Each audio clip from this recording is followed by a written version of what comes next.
Hello, everybody, and welcome back to the EsportsWales channel. This time we're on the community, and this time you join us for week 3 of the Balance League. We are playing Team Choncc. I am Britannia, and this is Gizmo, who will hopefully bring in colour to the grey screens of the world that is the Balance League.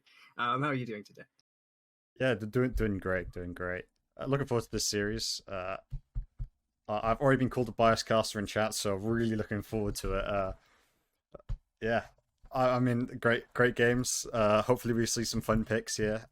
I'm hoping y'all take it, obviously, but there is a bit of a rank disparity in our favor, so that is good for us here. Yeah, I'm quite curious as well, right? Rank disparity aside, this is Team Chonc's first game in the Balance, I believe. So it'll be our first look at them, and I think a lot of other teams looking at them as well. So eyes on Team Choncc. We have maybe some background information. I don't know if we want to give it away on the cast. I'll give that over to you. So is there anything you want to talk about, at least about maybe what we can expect from both of these teams?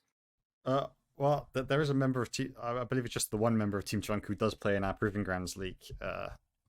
So we have some experience with them already. So that is quite fun. But rank they're typing as we're speaking. Yeah, there is a rank disparity. I mean, team of plats, team of golds, but no offense. I mean, rank means nothing in 5v5s, right? 5v5s based off of team comps and comfortability. So still hoping that yeah, I'll take it. But yeah, it should be a great game. Looking forward to it. Hopefully Yeah, we so hopefully we see game 3, but I'm at the same time maybe not. maybe not. Well, it'd be nice to have a game 3 just so I can get to do some color casting. Uh, but I think it would also be cool for us to see a game 3 because we haven't had too much of a chance to maybe adapt in these series to toot our own horns. We are 2-0, and it has been pretty easy so far getting here.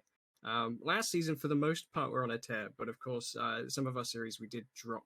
Well, I suppose that's the wrong kind of tear we're looking for. So maybe we can keep this trend. Maybe we can put a bit of excitement in there. It's all in the cards to see, really. I will point out that I believe we're back to our normal starting lineup. Yes, we are. So Yes, I think um, our previous 2 games we've been playing with a substitute and then a 3-way swap around. So for us, it's our first time playing our intended roster this season as well. So another curious look or a point to talk about, maybe.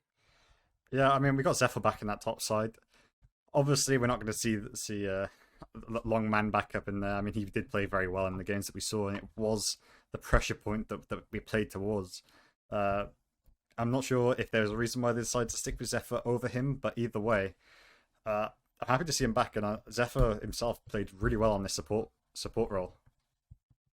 Yeah, the Thresh especially, I was pretty impressed with. Someone that's put quite a bit of time into Thresh, at least last year, if not, I was going to say recently, but God, this year's flown by. So yeah, I was super impressed with someone that secondary supposed to be that proficient on Thresh. So yeah, Yeah, it looks like we're about to go into draft. So unless you have anything else to talk about, maybe we can start talking about the draft. just Zephyr's proficiency on that Poppy top. But yeah, I mean, he played it in the support role, and I'm sure we'll see it again, maybe in the top lane. Well, look at that transition. These transitions coming through fast. Let's get it. And I suspect the bands will be coming through. Maybe not so fast, but Diana's straight off the board now. Okay, so no, yeah, the draft is going fast already. I haven't had too close of a look at the op.ggs. So maybe we can see what kind of focus comes out. I mean, Was it Echo Ban? they're straight away banning the strongest junglers at the moment, right? Diana, J4. If we see a Xin ban here, they just banned out the jungle straight up, right? And I mean, with fairness, right? A jungle has been probably Yar's strongest point, along with that mid lane. So yeah, well, instead they decide to go for that LeBlanc ban, scared of Harry, I guess. Well, yeah, I mean, I should be. I suspect maybe they watched our last cast as well. The LeBlanc was on a wasn't necessarily on a tail last game. Was definitely doing his due diligence and work for the team. Even in previous Ooh, games on LeBlanc or Akali, definitely showing up big. the So the Sion. Sion ban is a bit of respect to a strategy. Maybe we didn't want to talk about or have a look at. Yeah, Um, no chance of shouting solo bolo or anything like that this game. Uh, Barba's really upset about that, but yeah, I mean, makes a lot of sense. OP champ, great in side lanes. Doesn't have to walk to lane at all. And I mean, my personal favorite, take Smite teleport, go mid. Oof, lovely champ. Oh, the Amumu. Don't do it to him. Amumu support really strong at the moment. Yep, Zin's out. Amumu. I will point out that Amumu is not so great in Earth. Coming late out of an Earth game, maybe some of you had noticed, like the 0-15 Amumu, but we don't talk about that. We don't talk about 0-15 here. We're not going to jinx it. We're going to get a 15 Amumu support, perhaps. Talk to me about this Amumu pick quickly then, because I have no real idea what it's about. Well, so they've given him 2 Qs, which means that he can get those stuns all the time. So he has the ability to engage. Sometimes he can just go into a minion, and then he's behind the enemy minion wave, so he can then just engage straight away again. The lockdown with his ulti is crazy. I was a massive fan of playing Amumu support before he got the Q change, and with this Q change, he has become unstoppable, right? He goes great with certain picks. You've got like Ziggs, MF, like big team Kai'Sa, fighter. I imagine, would be pretty well as well. Yeah, Kai'Sa. She's not a team fighter, but with the multiple plasma. Yeah. And we're seeing the MF through here. I didn't really want to say the MF, but giving away strategies here, but that is a disgusting bot lane that they have drafted. Level 6, they go all in, they just one-shot them. So, for Team Choncc who are listening in, that is going to be scary for you. Good luck. But they have drafted the Kayle to sort of draft some security when that combo comes through, but you can only put that ulti on one person, and if that one person... like, if that Kayle gets burst before she gets that done, it's not looking great for that team fight. Yeah, and I kind of like this so far from Choncc, to be honest. I know Ivan was one of their picks they were looking to play around. The Caliban quickly makes a lot of sense. But the Nautilus, I feel like, is probably a pretty good answer to Amumu. Nautilus often has a lot of interactions into Leona and Thresh. If you're a good Nautilus, you should be able to hook Amumu out of the queue, I suspect, if you time it properly, right? The same way that you can out of a Zenith Blade on Leona. So I'll have to see what happens there with Streaker. Of course, hello Streaker, it's been a little while, Will. I've been doing well. Thanks for getting that pentacle on Pike that one time. Absolute lad. Please don't do it again this time. yeah. Scared. Didn't draft that Pike. I do love to see a Pike, and no one's going for it at the moment. It's really unfortunate. But yeah, not listening to Amumu. It's still Amumu favored, right? Amumu is disgusting at the moment. My personal favorite answer into Amumu is the Trundle. Trundle can just shred straight through him. It is disgusting. But I guess the Nautilus is a good answer into the MF because you should be able to, if you're lucky, you can press the R onto the range of the MF. But other good ways to counter MF with like stuff like going like Nami to get the R off and stuff like that. Corgi picked up. I have seen Harry's Corgi. Corki, not Corgi, but I hope he plays. I hope he plays the Corgi skin because that is a mental diff when you play that skin. But yeah, great champ there, great scaling, offers a lot in team fights, and you can tell that they've drafted quite heavily for these team fights. So looking like a really strong, powerful pick here in the mid. Yeah, of course, the package as well. I know Harry was very much about getting into those side lanes and pairing up with Slini, especially now that he's on a Xin Zhao. Being able to walk into a lane with a package and a Xin Zhao is also double the scary. Packages come in very scary sizes when it's paired with Corki. I don't hate the Ezreal here. It seems a little safe. I don't really know if it's what they're looking for in terms of composition with the Kayle. I was expecting something maybe a little more aggressive, but I suppose if you're trying to dodge out the Mumu, I like the Ezreal. That's going to be Tom Kench rotated into the top lane, so that'd be Kayle mid probably.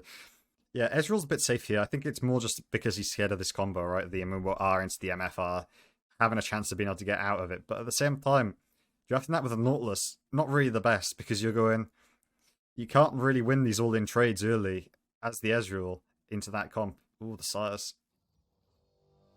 Silas top? Or is this going to be a weird flex that we're just not seeing here?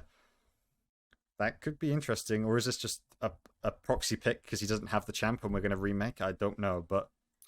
it doesn't smell like a remake, so I assume the Silas is intentional. I can't tell you where it's going, so we can talk about something else in the meantime. I mean, that team comp from Choncc looks incredibly safe. Like, yeah, it's hard to kill. not to be biased here, but it seems like their comp is just, hey, we're scaling for Kayle, right? And we're playing 3 supports for Kayle and an Ezreal. That is that comp, right? In a nutshell.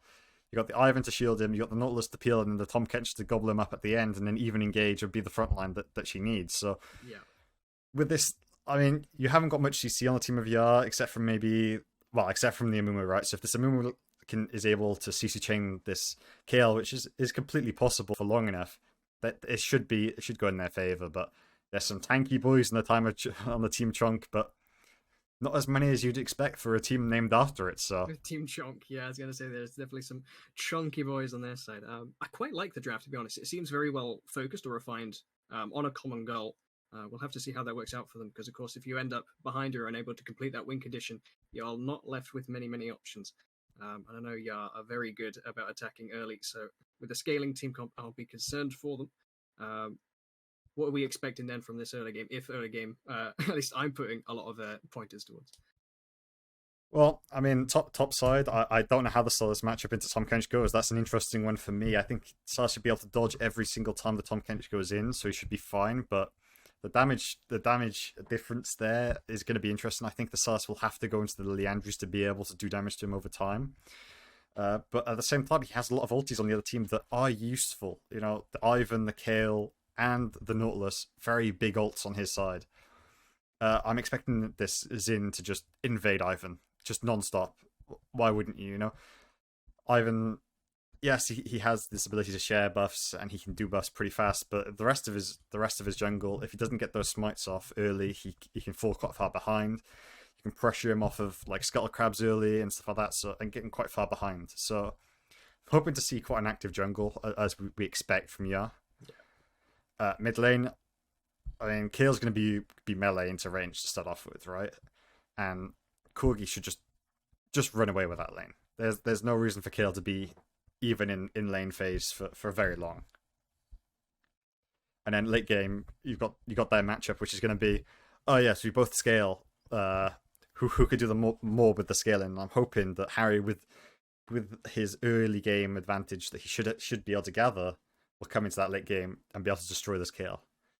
If this Kale's smart, they'll know how to get that level 16 early, you know, stealing jungle camps, farming on side lanes, but y'all should know this and how to stop this farm. So it's gonna be an interesting one. Yeah, I like how you keep raising the point about the Kale being in at least early precarious position. I know several patches ago they took away quite a sizable amount of her early game magic resist as well to try and get her away from the mid lane where you're seeing a lot more of these control mages. And they wanted to stop Kale from being just too dominant in that mid lane.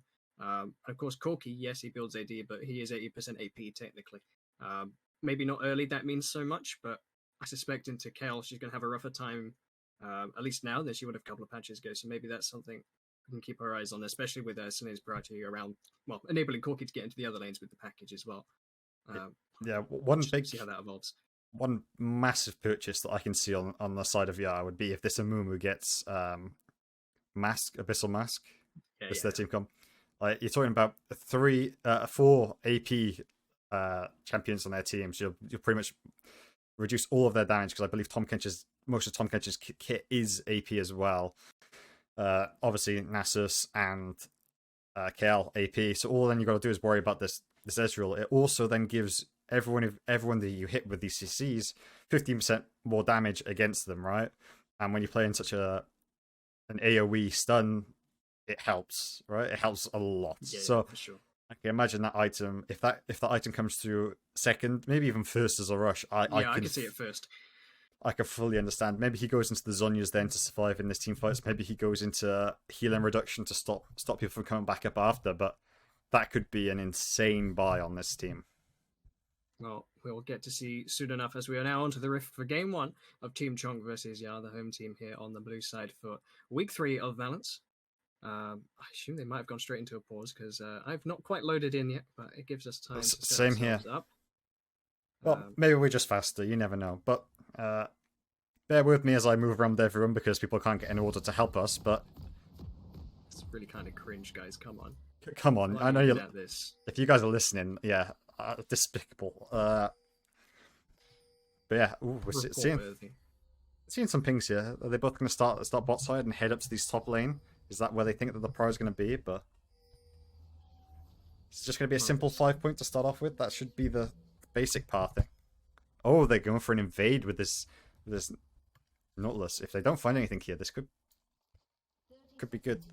Do note the Ezreal has gone TP, so not playing for lane phase, paying for that farming. Or maybe It's got the tier 2 accompany as well, which of course is a bit of a detriment normally in the lane. But of course, if you have TP, you can just get some early stacks and then quick buy up. Just make sure you spend your mana well those first couple of waves. But they think they think that they're hiding in the bush, but maybe they haven't done the scouting. I don't think we have seen anyone go to that. Even then, it would have been Zephyr, not Mars, so scouting not working out there for them. Simple 5-point coming out pretty good for Yar, avoiding all of the pressure that Choncc tried to get in this early game. So, fine start. A bit of information gained as a topside there walked in and dropped a red onto Choncc's buff, so they might be able to spy out some information, which is particularly important, I feel, with Ivan. Unless you're an experienced Ivan player or you've played with a lot of Ivans, you don't necessarily know how to anticipate Ivan's movements or things across the map. Like, as someone that doesn't see and know a lot about Ivan, being able to anticipate what Ivan's doing, I find pretty difficult. So I kind of love to see it. I'm excited to keep my eyes and try to begin to understand Ivan a little better than I normally do. Yeah, look at this early wall. Great hook here. Chunks Mars out a little bit. The longest bandage toss that ever has been. It works out well. Arigato on the back side of that. It's going again. That's fine. And there's the second one with the second Kazandia. Not quite enraged, and that comes down all the same. That TP is going to be useful. Arigato down. That TP is going to be useful as Ezra might be forced to burn through his pots to start with. This wave's going to be building up quite nicely. Level 2 advantage. Are they going to go in for it? Oh, no, no, no! And Mark's been pulled all the way out of the tower. He gets the stun, gets flashed and the heal out of that. So Streaker coming out tops on that trade. I sure hope that was intentional, because if that was sick. I don't know if it was intentional. I think he was looking to dodge it, but either way, it came out pretty well in their favour. Was maybe showing a lacking of knowledge of his champion, but either way, I mean, he got that early trade that went well for them. They did chunk down the Ezreal, but now you've got an Amumu who's chunked as well. Here's a quick trade here from Zypher. He's going to get the full combo in. He's going to get a couple of licks on the back side of that one. Puts the Devour stacks right on him. He's going to keep himself afloat in this lane. Down a little bit of CS, but he has this wave to pick up afterwards. He's Slitty here. Getting an early side. He's got the pings down. They know where the Ivan is by the looks. At least they have a better chance or knowledge of Ivan. Mars is going to walk in with him, I believe. Got missing pings here down onto Amumu. So we'll have to see how this one develops. Going to use the vision of the Tribe Ship, able to catch Sneaker out away from hooking the tower. Sway in the end, regardless. Sin W just going slightly wide there, just not being able to get back in. If he just waited slightly longer, I think they could have dived in, maybe get something for that. But even just that play happening, Ivan had to go topside to get Scuttle instead. I am surprised about the MF's items here. He decided to go for that long sort of Harry going aggressive. Very aggressive. Doesn't look like too much is going to happen from it. Ivan was in the flanks just in case.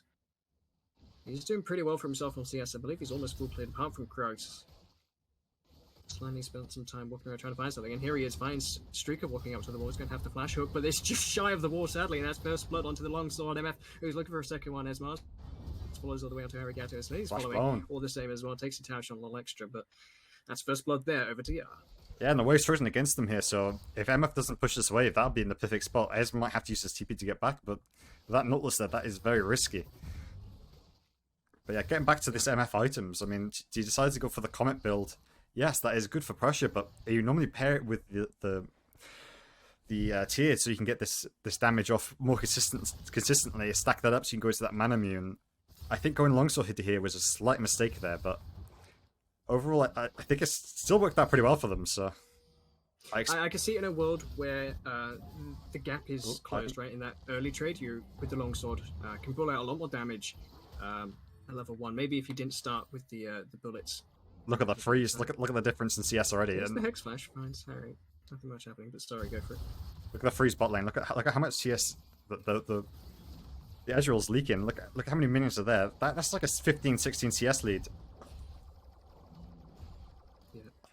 Look at the supports here, just coming to help clear this wave. You know, doing their mid lane is a bit of just some nice work here. Oh, that one, maybe not. Good bit of coordination, really supporting the team and not just the ADC. That's what support's truly about. Yeah, brilliant there. MF left this as a freeze bot lane, so if she walks there in time, she might be able to catch it still. Great play, honestly. A great minion management. Christ, that was a stutter and a half. But yeah, look, they're not going to be able to push that under tower, and then MF will come back to that in the perfect spot, even though she's waited slightly just to get this lethality item. Great. Guess she's going for the Duskblade build. It definitely looks like it. I'm not really sure. I suppose you could take Eclipse. I don't feel like that's the worst option ever. I don't think there's a legendary you'd take, so it looks like Duskblade of choice here for Zandia. Go for here just in time, as you mentioned. Go for the Prowler's Claw. Go on. As well. MF Prowler's Claw. I've seen the clips. I mean, Zephyr's come back with an XP lead here. Used up all his pots and corruption, but still, staying pretty okay in this lane. Yeah, maybe they were looking to dive. Slinny was on the top side, and with the Scuttle, could have got there pretty sharpish in time for this dive. It looks like it's just not really interested in diving a time catch. I wouldn't be too interested in diving one either. Look at this.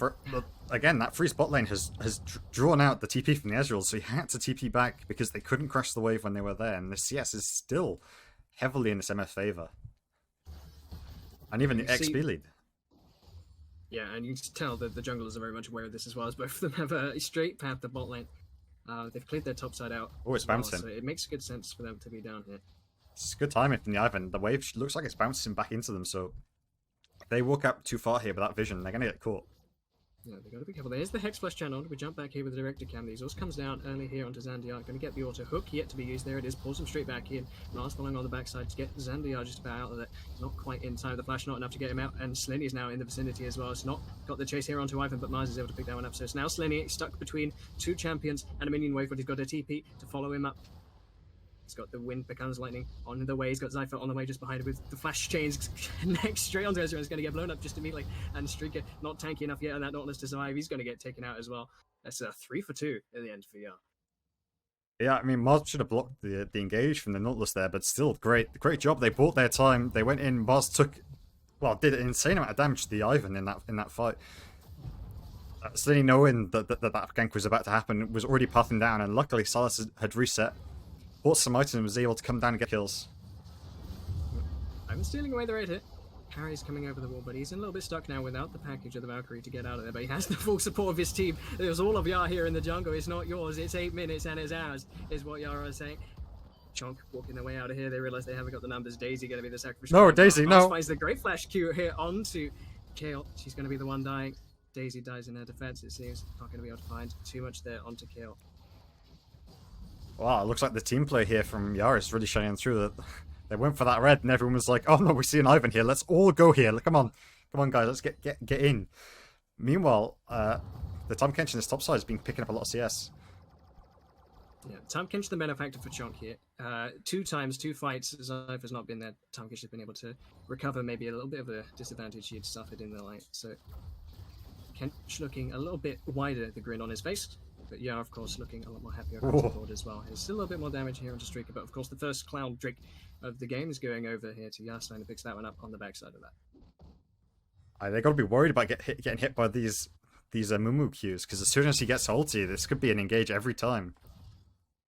So if we're getting traded on a little bit here, does walk back away from the knockup, but he has Ivan in the vicinity as well. He's just going to get suppressed.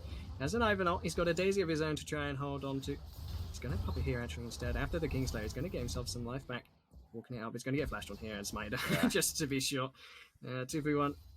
Unfortunate timing, I suspect. Maybe I don't hate the attempt to try to get out there, but maybe holding on to the Daisy for the next fight might have been a good choice.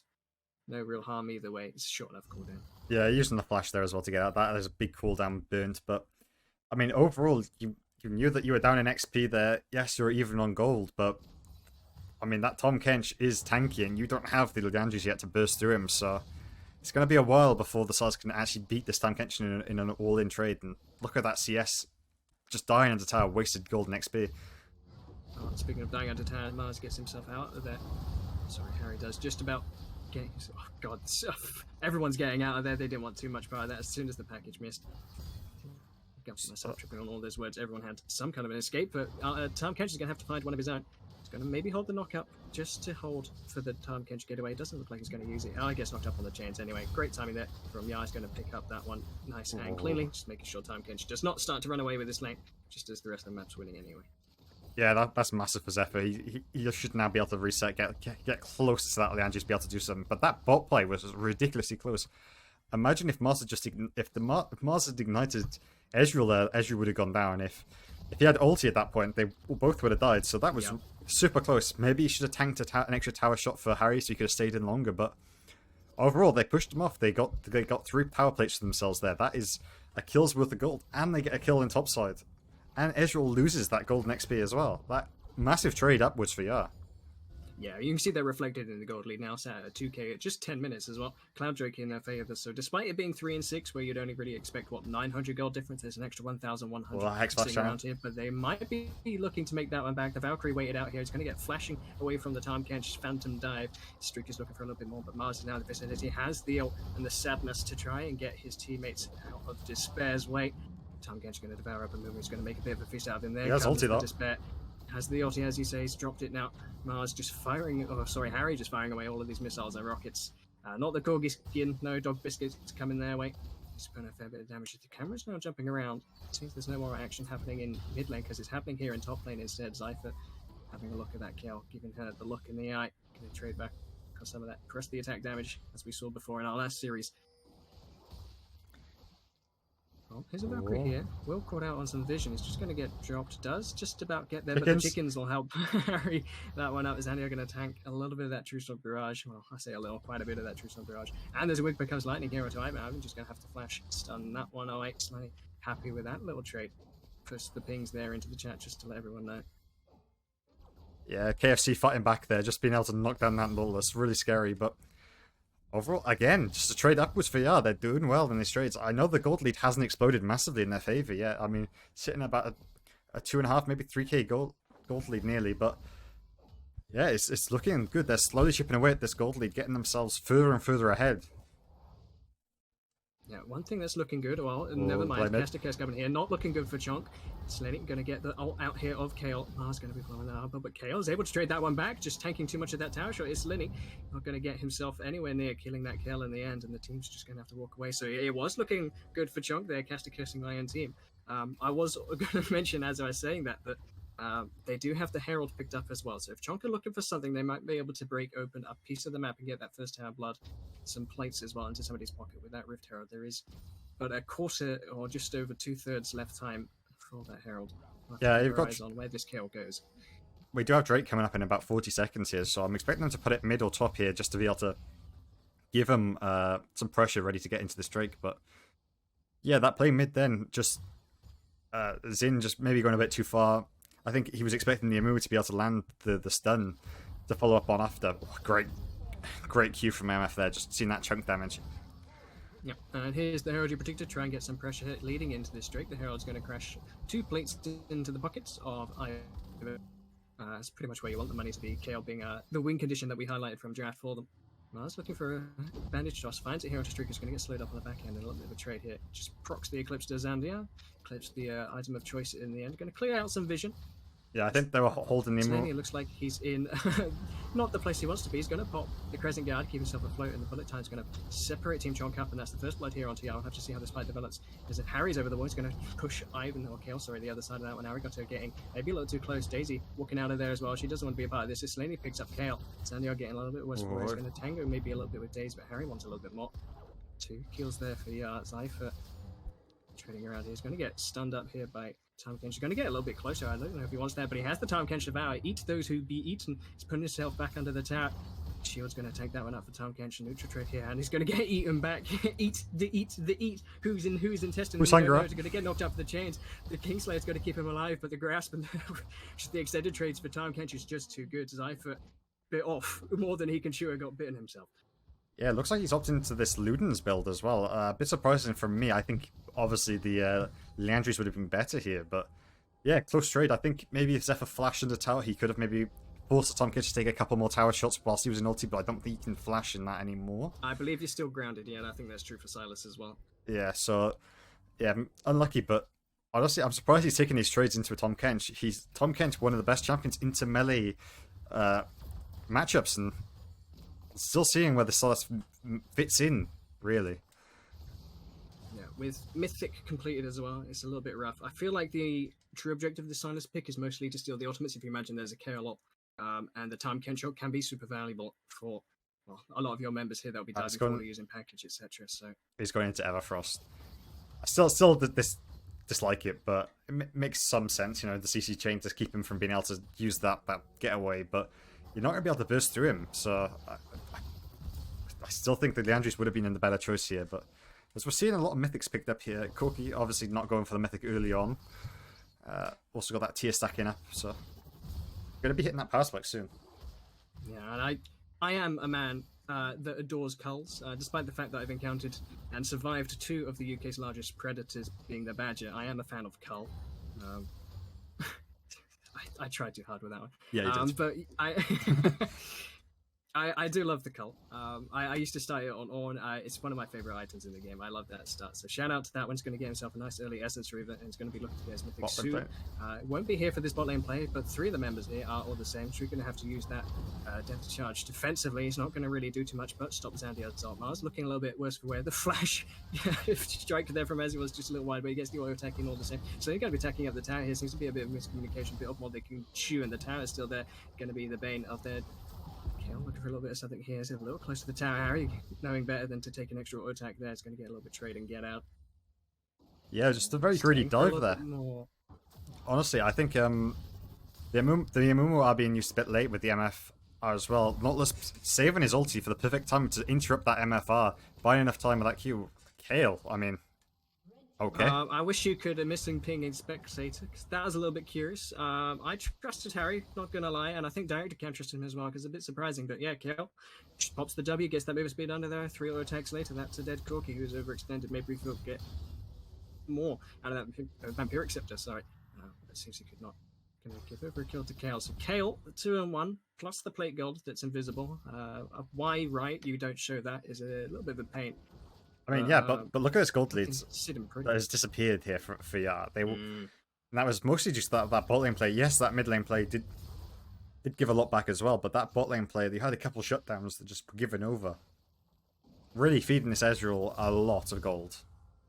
Yeah, and 400 gold for Kale as well. Maybe we can get some of that gold lead back, as Mars is in the vicinity, uses 1 bandaged loss, but there's TP here, and Zypher's not looking the most healthy. Slinny's probably not got the best in terms of cooldowns as well. He's going to get knocked up, and Zypher's just going to get instantly dropped. Doesn't even get the Kingslayer off the Kale. It's going to buy some time here as well now. It's a 3v3.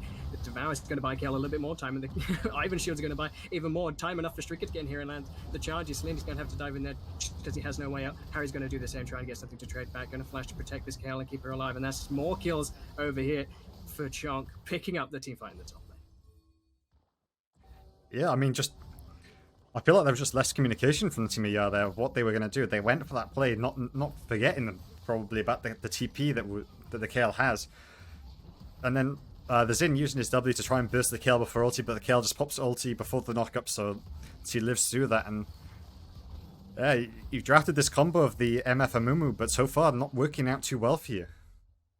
Yeah, and on the other hand, Team Choncc, I highlighted that I quite like this team composition, and I was worried that if they don't really get ahead early, they're not going to have too many options, because from behind Kale, Ezreal, yes, you have a lot of protection, but they're not going to be able to do much with that protection. But they're not awfully behind 4-1, 5-1 on your carries, and you got your first items here for the Ivan, for the Choncc. You're in a very good position to keep yourselves alive against this aggressive composition from Team Yar. So it's looking a little bit precarious now that the gold leader swung 2k in just 8 minutes, back in the advantage of Team Choncc. Yeah, that's a massive gold swing that we've just seen happen. I think it all starts from that bot lane play. They gave back 2k straight over onto this Ezreal, and this top lane gave over an extra 2k onto this Kale. All of a sudden, you've just flipped the game over, right? And it's looking pretty worrying now going forward. Yeah, and of course, we highlighted in draft a lot of this early game pressure is going to come from Selene teaming up with Harry with those packages, but we only saw 1 package, and it was a little bit closer than we'd have liked.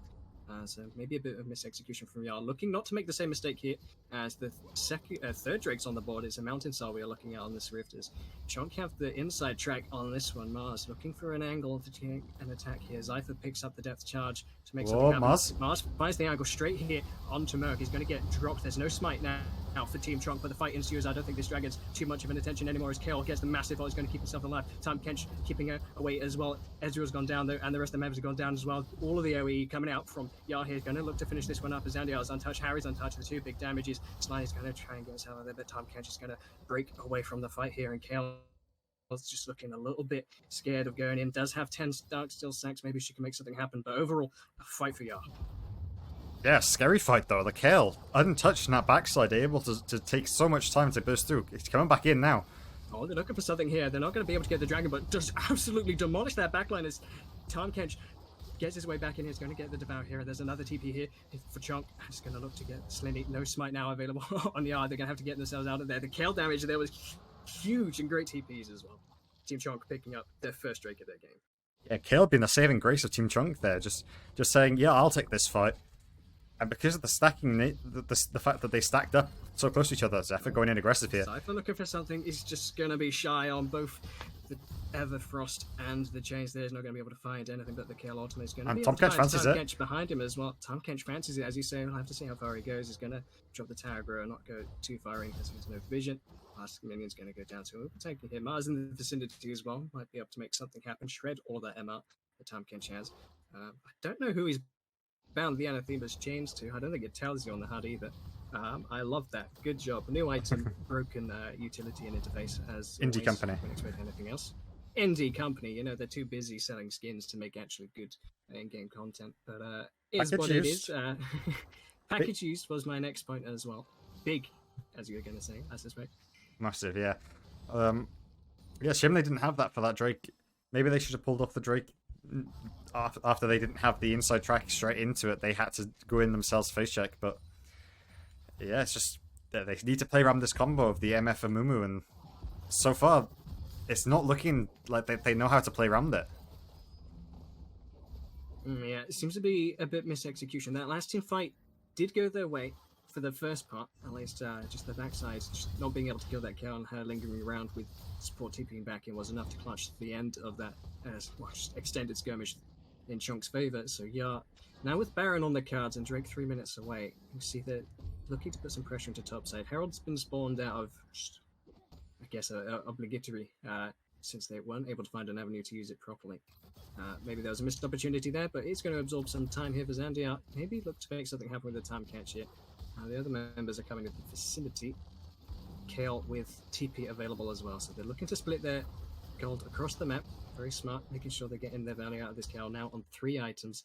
Corky sat on just 1.5. There's a bit of a disparity here. And level 15.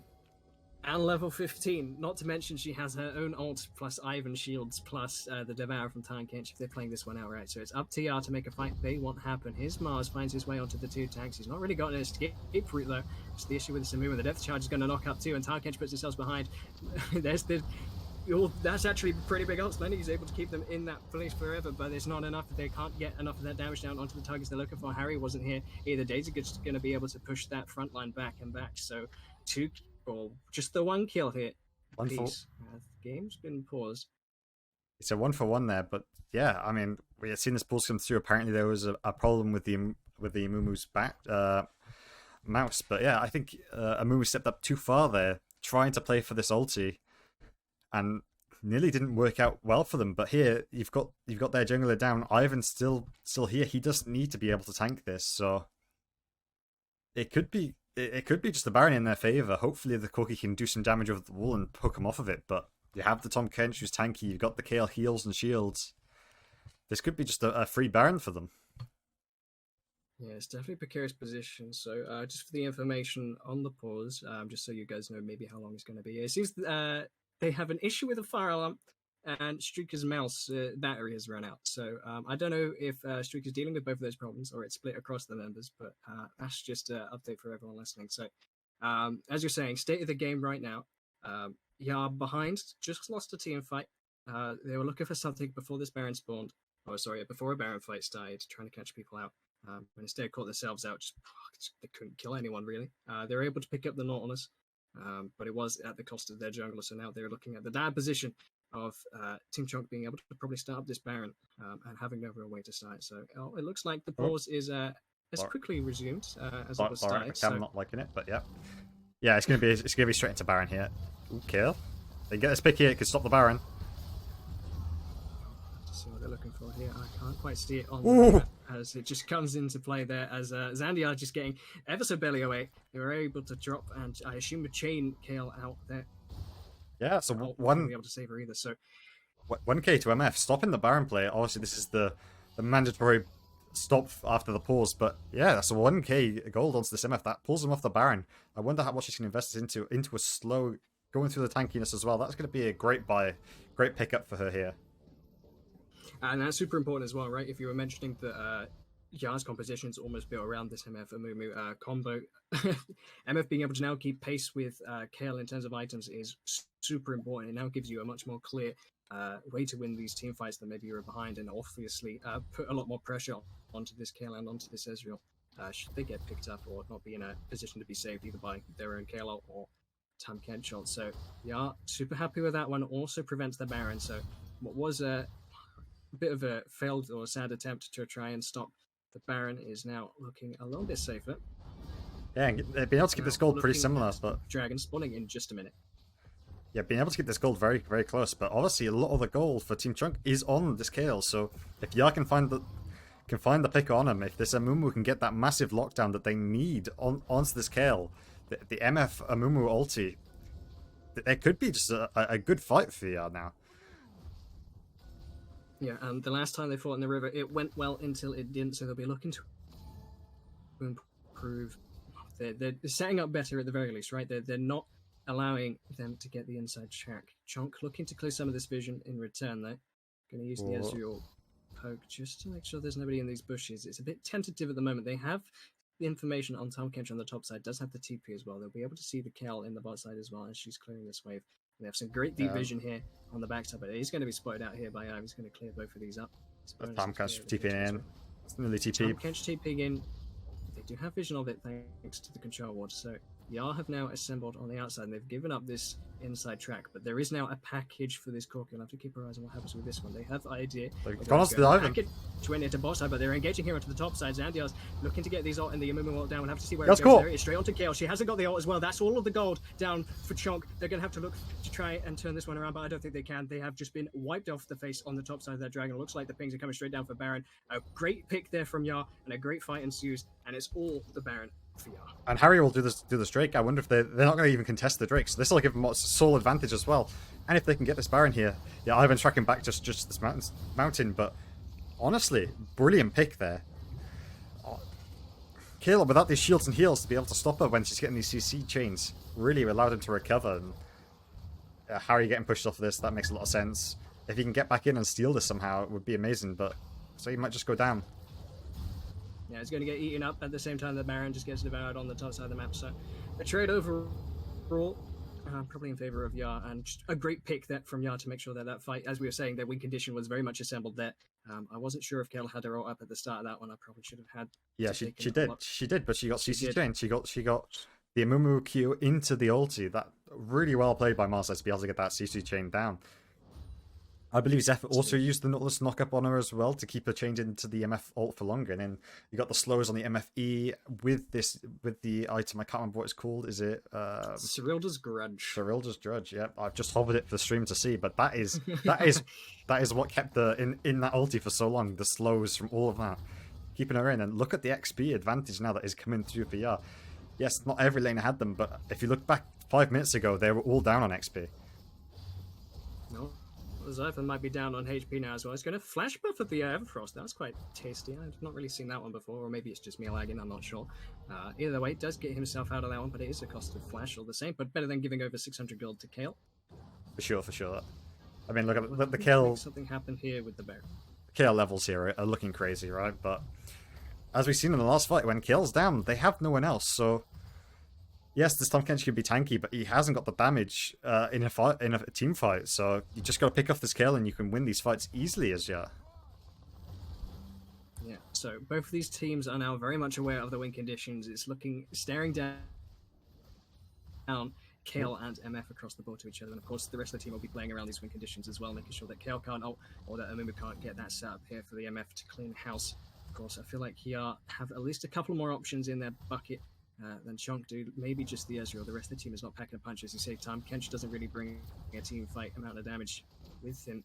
No, but look, Spinny can do work, Zypher can do work as well as Harry. If we look at the items again for a second, you can see that Amumu is building into that Abyssal Mask, and also the Xin Zhao is building into so on hit magic resist one?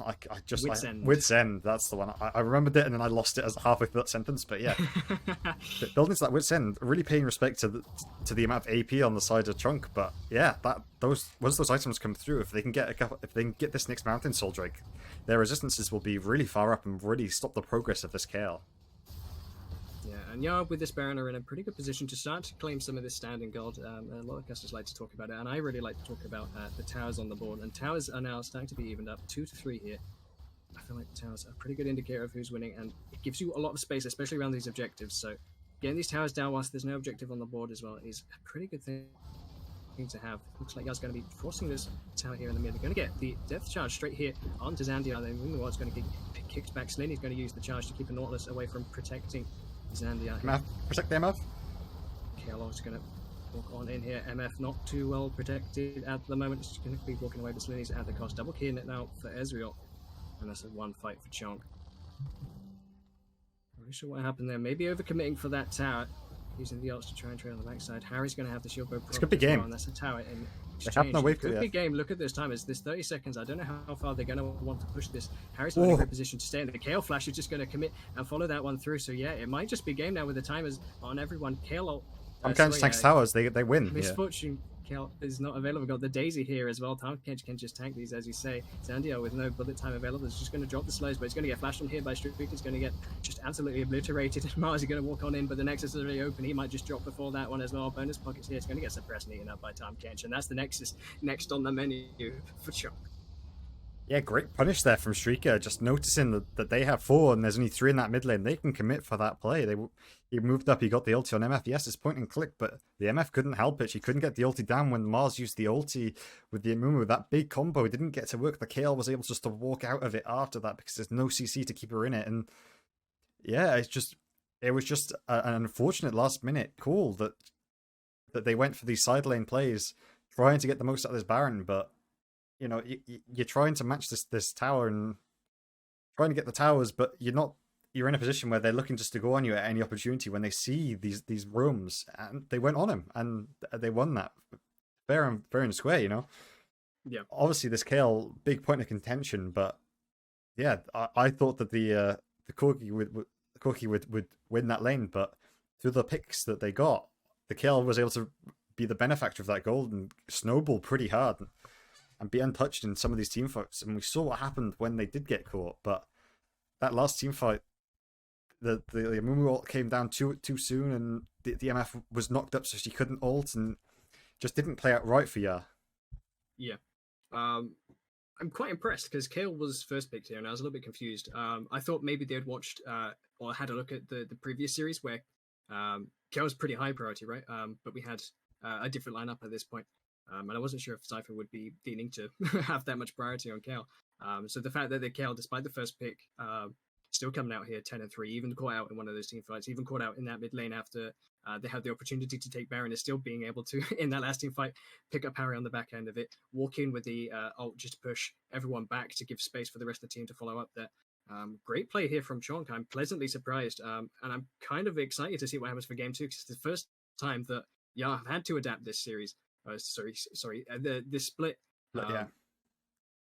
Maybe sure. We can take a quick second to talk about our expectations for game 2 before we quickly toss it to a break. I mean, my expectations is that, we saw how much the gold went back and forth in that game. It was crazy. It was going either way, but yeah, honestly, there was some moments where it could have gone either way, and those team fights were a bit behind. I think, yes, they went for the scaling option in the Corki, but I don't think it was right in this game. Honestly, I don't think Harry was able to show off the positioning on it, be able to get the massive packages, because it never got to the stage where Corgi scaled up. And yes, we're talking about a KL who scaled, but the KL also got gifted 5 early kills at 10 minutes and was able to be so far ahead that the Corgi couldn't step up to the wave, and even got solo killed under his tower. So it's about playing around this mid lane. Yes, I thought the bot lane would be the contention, but you have the Amumu MF combo that should be able to win it. And yes, in that early game, that combo was looking okay, but they didn't get the kills. They got the pressure off the tower, but they were 100 HP off of being able to kill the Ezreal early, 100 HP off killing the Nautilus, and there was that slight mistake where he cubed the Nautilus and went into the tower and had to burn a flash. stuff like that. But Yeah. I think if that game, if they didn't get picked off in that mid lane, I could have seen Yar just running away with that. And it's just understanding when you can go for those towers when it's fine when you know that your TPs, yes, you got 4 second TP, but that's also 4 seconds where someone's not in a fight, and at those 4 seconds your ADC was dead, your support was dead, and your jungler was pretty much gonna be dead. So by the time those TPs came through, they had to run. I do believe the MF actually made it out in the end, but yes, it was a lot. And maybe they should have just admitted that they died, and then you take the Baron, you reset, and then they can't push in for the end because of the Baron empowered minions. But either way, I mean, close game. Maybe we see our first game 3 of the day. I hope VR I hope VR bounces back in this next series, and we can get that game 3 going.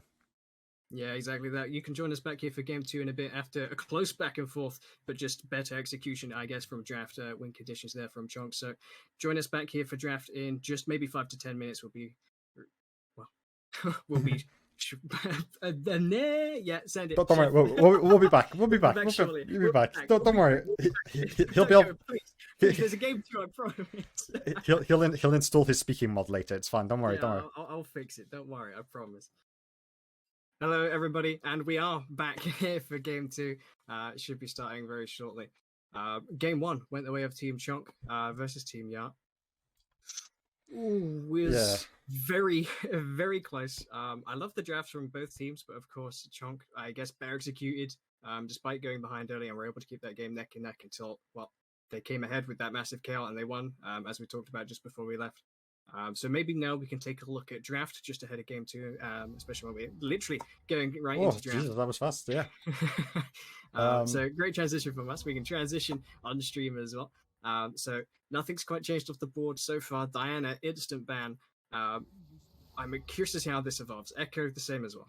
Yeah, I think if you're Choncc, you're just going to keep the exact same draft. I wonder if Yara are going to let the sign go through and maybe ban out the killed, because they didn't really... The answer for it was to get that CC on it, and they didn't really draft any other CC except for that Amumu. So the Amumu's job was just so important in that game. And late game, he got caught and he couldn't get off the ulti in that pivotal for team fight that decided the game. So yeah, did they ban? They banned the Lulu last time as well. So it's just a straight run back of the bans here. I will say, I think if they're going to build like draft the exact same team comp, yeah, they take out the KL. That makes a lot of sense. They're going to go for that MF Amumu combo here. I think they need to go all in, right? You need to draft more towards it because you picked. Yeah, Xin Zhao can work with it slightly, but the rest of your comp doesn't synergize with it, right? Because you've got the heavy CC, the MF ulti. Why not build something that goes with it? Bring in maybe the Galio, maybe bring in Azir to help peel off the MF, which is doing these ultis, or at least pull them into it or something like that. You need maybe go that CC in the top side to be able to lock them in. Maybe even go like.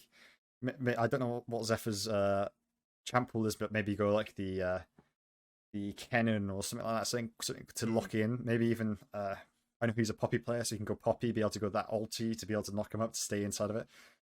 We're seeing the Trundle.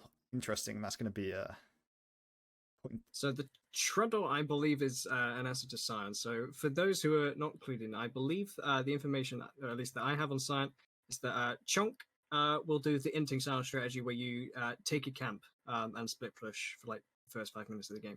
And I believe you are also aware of that, which is why I'm aware of it. So I believe they have some drafts or picks maybe prepared. Maybe Trundle is on that list. Looks like they're gonna... I was expecting Trundle to be a flex, but if they're hovering a Mumu, I doubt it would be. Well, I suppose it's a two-way flex, right? Either can three, right? Go support top or jungle. But yeah, Amumu. It looks like they're going to opt into the MF Amumu again. So I'm hoping to see maybe go with the Alistar picked up a turn. That's interesting because last time the Nautilus did so much in those team fights to be able to get that ulti on that MF. The Alistar, he's just going to get locked down as much. Yes, you can ulti off the CC, but if you time it wrong, you're going to get hit by another Amumu stun. So, Oriana, I like this. CC chain in. Oh, and it's going to get immediately put into that Akali. Yeah, Harry's pocket pick, the Akali. I mean, I say pocket, he plays it all the time. It's a really pocket, strong. Yeah. Really strong. That's him saying he doesn't care how last game went. He stayed back, he played the control mage, and he's going, I'm going assassin this time. I don't care. You banned up my LeBlanc, I'm coming in with the Akali. I'm coming to win lane.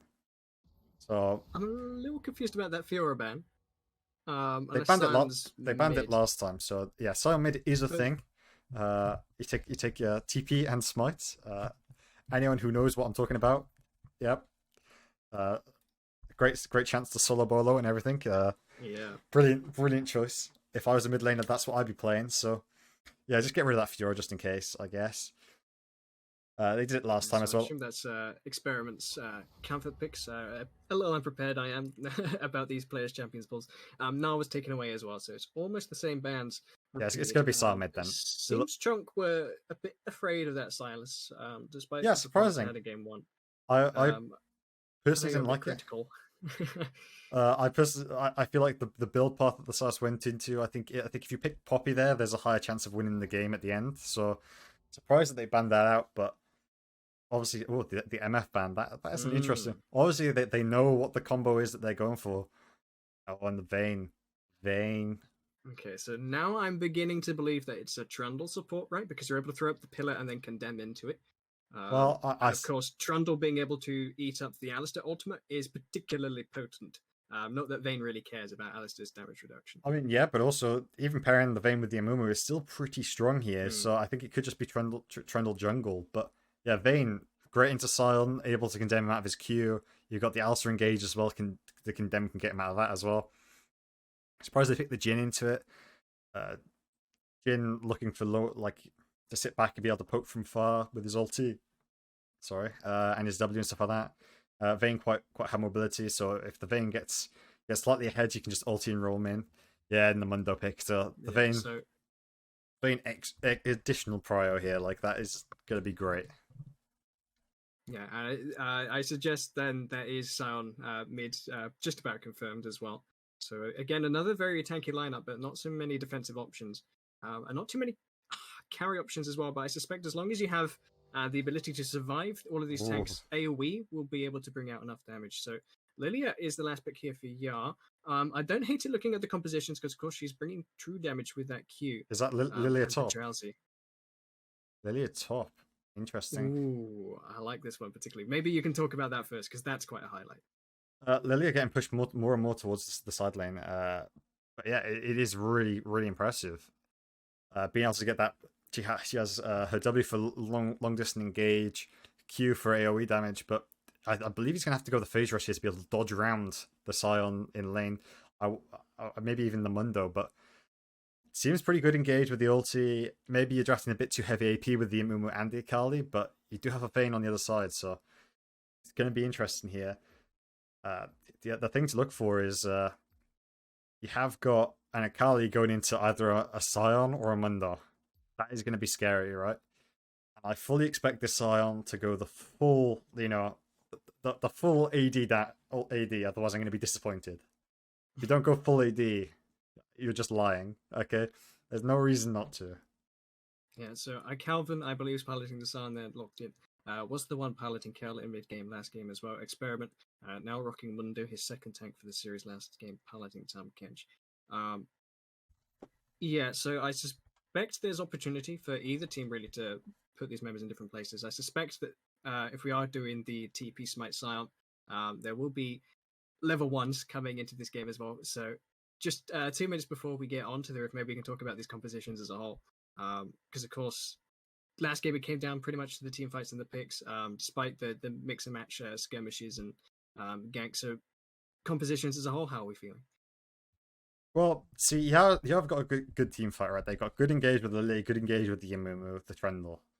But then you've got Team Choncc. They got a Sion who can go on split push. You got a Mundo who is going to be a massive frontline. Yes, might get shredded by the Vayne, but the Vayne has to have items to be able to shred him. You then have the Trundle who should be able to get rid of some of the tankiness, but he's going to be looking for the ulti on the Alistair. The Amumu engage should be good. You got to prioritize that he's going to be going for maybe the Jhin here, because the Jhin will be the one which has. It's going to be the Jhin and the Sion who are going to be the ones with the damage, right? Ivan will be going either protective or maybe even just the slight bit of damage, but normally they go Moonstone, right? That's what he went in the last game. Moonstone or Shirelli was, yeah. Yeah, so he'll be going protective, right? So if this Amumu can CC chain this Jhin and destroy him, the only damage left is going to be the Sion. So as long as Yar can deal with the Sion, yes, he's going to be annoying. He's known for being that dumb champion who comes back You gets that Prowler's Claw and can just dive onto your ADC and two-shotter. As long as the Vayne can have like maybe a Condemn or CC to stop the dead Scion, like even if he's dead, like to stop it and stuff like that. Should be an interesting one. I think that the scariest thing for me is this Akali. Because who like unless you can assassinate this Jin Ivan, you shouldn't really be able to touch the Scion or Mundo early. So well, actually, I think you can win into the Scion if it's Scion mid early, but when it goes into that late game, she's going to be looking just to assassinate that backline. Yes, that is the win condition for Ya, but if she doesn't have the damage to do that, you're then an Akali in the middle of all tanks except from Jin, and it's going to be quite scary for him. Would have much preferred maybe going into that. Orianna. Well, Orianna would have been good, but there's also Azir. Azir would have been better here. Azir into these tanks with good engage, she would have been able to pull them away and all the rest of it. I think that would have been a much better draft opportunity here. Okay, so some conditions set up. I will quickly like to point out the amount of value Trundle Pillar has here. So 1, it interrupts Jin. 2, you could throw it up in front of a Scion. So maybe Azir for that reason as well would have been better. We'll have to see as we are soon to load onto the Rift. We can take a little second to have a look at the runes and masteries, and of course the summoner spells, just to confirm our suspicions. So it's a Scion with Flash Abuser. Yeah, it makes a lot of sense. Everything across the board, they're going beefy, they're going for that grasp. Makes a lot of sense. Akali going Conqueror, that can be debated, but I believe that is the more gone to rune.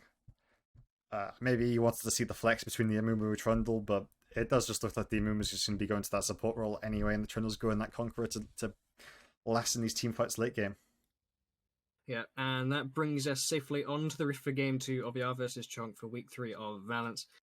We have the little bit of darkness to bring us some mood lightning just before the summoners hit the Rift themselves. This happened last game, but it gives us a quick little second to get ourselves set up as casters, so we'll do that. Objective timers, etc. So all of you at home can see what we are seeing and talking about. So yeah, we just got faster internet, that's what that is. But honestly, I think this is going to be pretty fun to see where people go. I'm expecting to see this Scion go more into the mid lane, but could be wrong. Oh, that the Akali just going straight for that back seal. That is confidence there. Yeah, it is the Scion in the mid lane. That's predicted. Someone has been watching the Bows non-stop. That is definite. Looks like it's just going to be a 5-point again. No cheesy level 1s from the point of Choncc, so looks like we're just going to see this game out. Alrighty, so yeah, we'll have to just sit around and stare at everyone here just until about 1 minute 30 when minions spawn and people start to filter their way to their starting positions. The Dark Seal, as you say, is quite a point to mention. Paired with a Conqueror, you can do a fair bit of work with that one if he gets rolling. Confident despite maybe a little bit of a lackluster performance for game 1. So we'll have to keep our eyes on Harry as well, because this mid lane is probably going to be somewhat explosive. I'd be surprised if this lane's just a farm fest, but there's a chance that Akali is unable to find a way out of this lane, assuming that Scion doesn't die for Scion reasons with the max health and scaling, etc. So it could just become a trade of waves.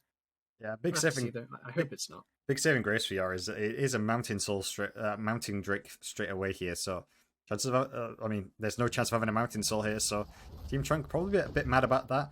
I hope Yar take it away from them, because if Choncc gets that could be a worrying early game situation where they get extra resistances on top of what they have already. So yeah, lovely start from Scion. Scary. Makes a bit of sense. Oh, I instantly paused. Well, whilst we're at this pause, we might as well talk about jungle pathing here. Might as well. Jungle pathing up to top side. Ivan pathing down to bot side. Mars has decided to rage quit this game, so yeah, hopefully I think Ivan's pathing down to bot side, because obviously the Jin is their damage, so they're going to be trying to get him ahead early. Trundle pathing up to this top side, trying to stop this, maybe try and get this Mundo or Scion behind. Get rid of the tankiness first so they can burst through him. Yeah. Ivan this time starting with sweepers. There was no ward, I believe, placed in that top side, so he knows he's not going to He's not going to spotted out on top side. Another point to mention that. Yeah, I do love the sweeper start from junglers. I also like when the supports ward the lane bush beforehand and then Mm. reset for the sweeper. I believe Team Choncc tried to do that last time, but they didn't. Will didn't actually reset in the end to get that sweeper, but it did give him a lot of prio in that first 5 minutes until the Amumu went just diving straight on in. That could have turned out pretty ugly if it wasn't for that tower situation that happened. Won't go further into that because that was a sore spot, but yeah, I don't know if we have any ETA on this pause, but if Yar wins this, we will be going into our first ever best of 3. Yes, which would be exciting because, of course, last time we soft promised that we'd swap roles. I don't know if you're still down to do that, but it's something we can do. I'm down to give it a go. It'll be more focused on farming than any other one you've seen, but yes, it will be good to swap around. So if Yar could bring us to a game 3, that'd be divine. Choncc, of course, could also bring us to a game 3. It's not unlike Valence to see throws. Just for information for people at home, the reason this game is paused is because Mars has had to restart. So I assume as soon as he gets his laptop restarted, straight back into game, there should be no other A laptop? Issue. A laptop. Uh-oh. Not a fan of laptops? Sweats. What's wrong with laptops? Looks left, looks right. As a diehard PC player, yeah, no, laptop's bad. People need to take note. Laptop bad, overpriced, bad parts, no expandability. No. But anyway, the pause is going to go on for a while. I don't know how many people we're going to lose during this section, but overall, we might as well talk about the things that we're expecting to pop off in this game. I'm hoping that we can see this Lilia pick come out because it is a more of a solo queue pick. I have seen it a lot in my elo.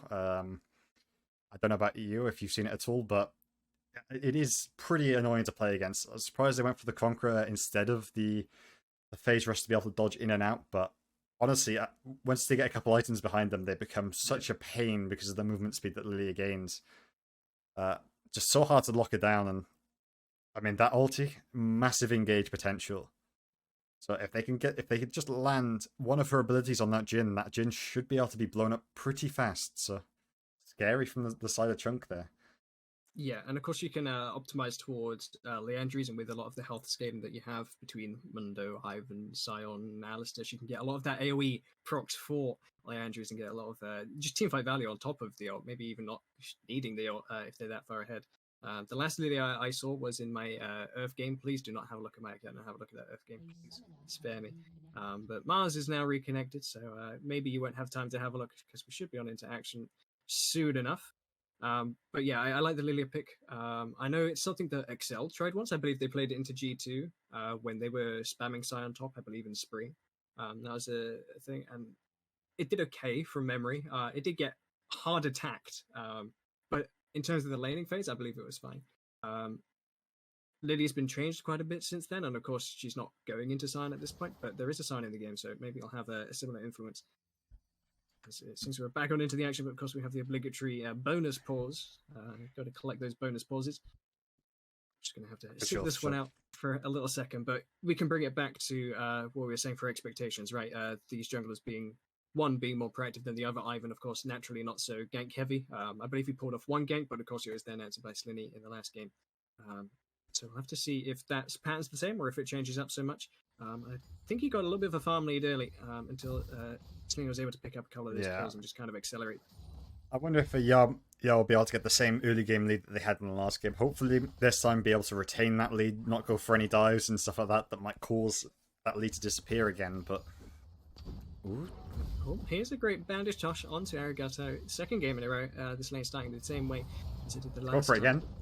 Oh, here's another one, but he's going to find himself a caster. Not one of us, but one of the minions. I was so bad. The caster jokes. You got to be intolerable to be a caster. It's the way it goes. We listen for jokes. Speaking for myself.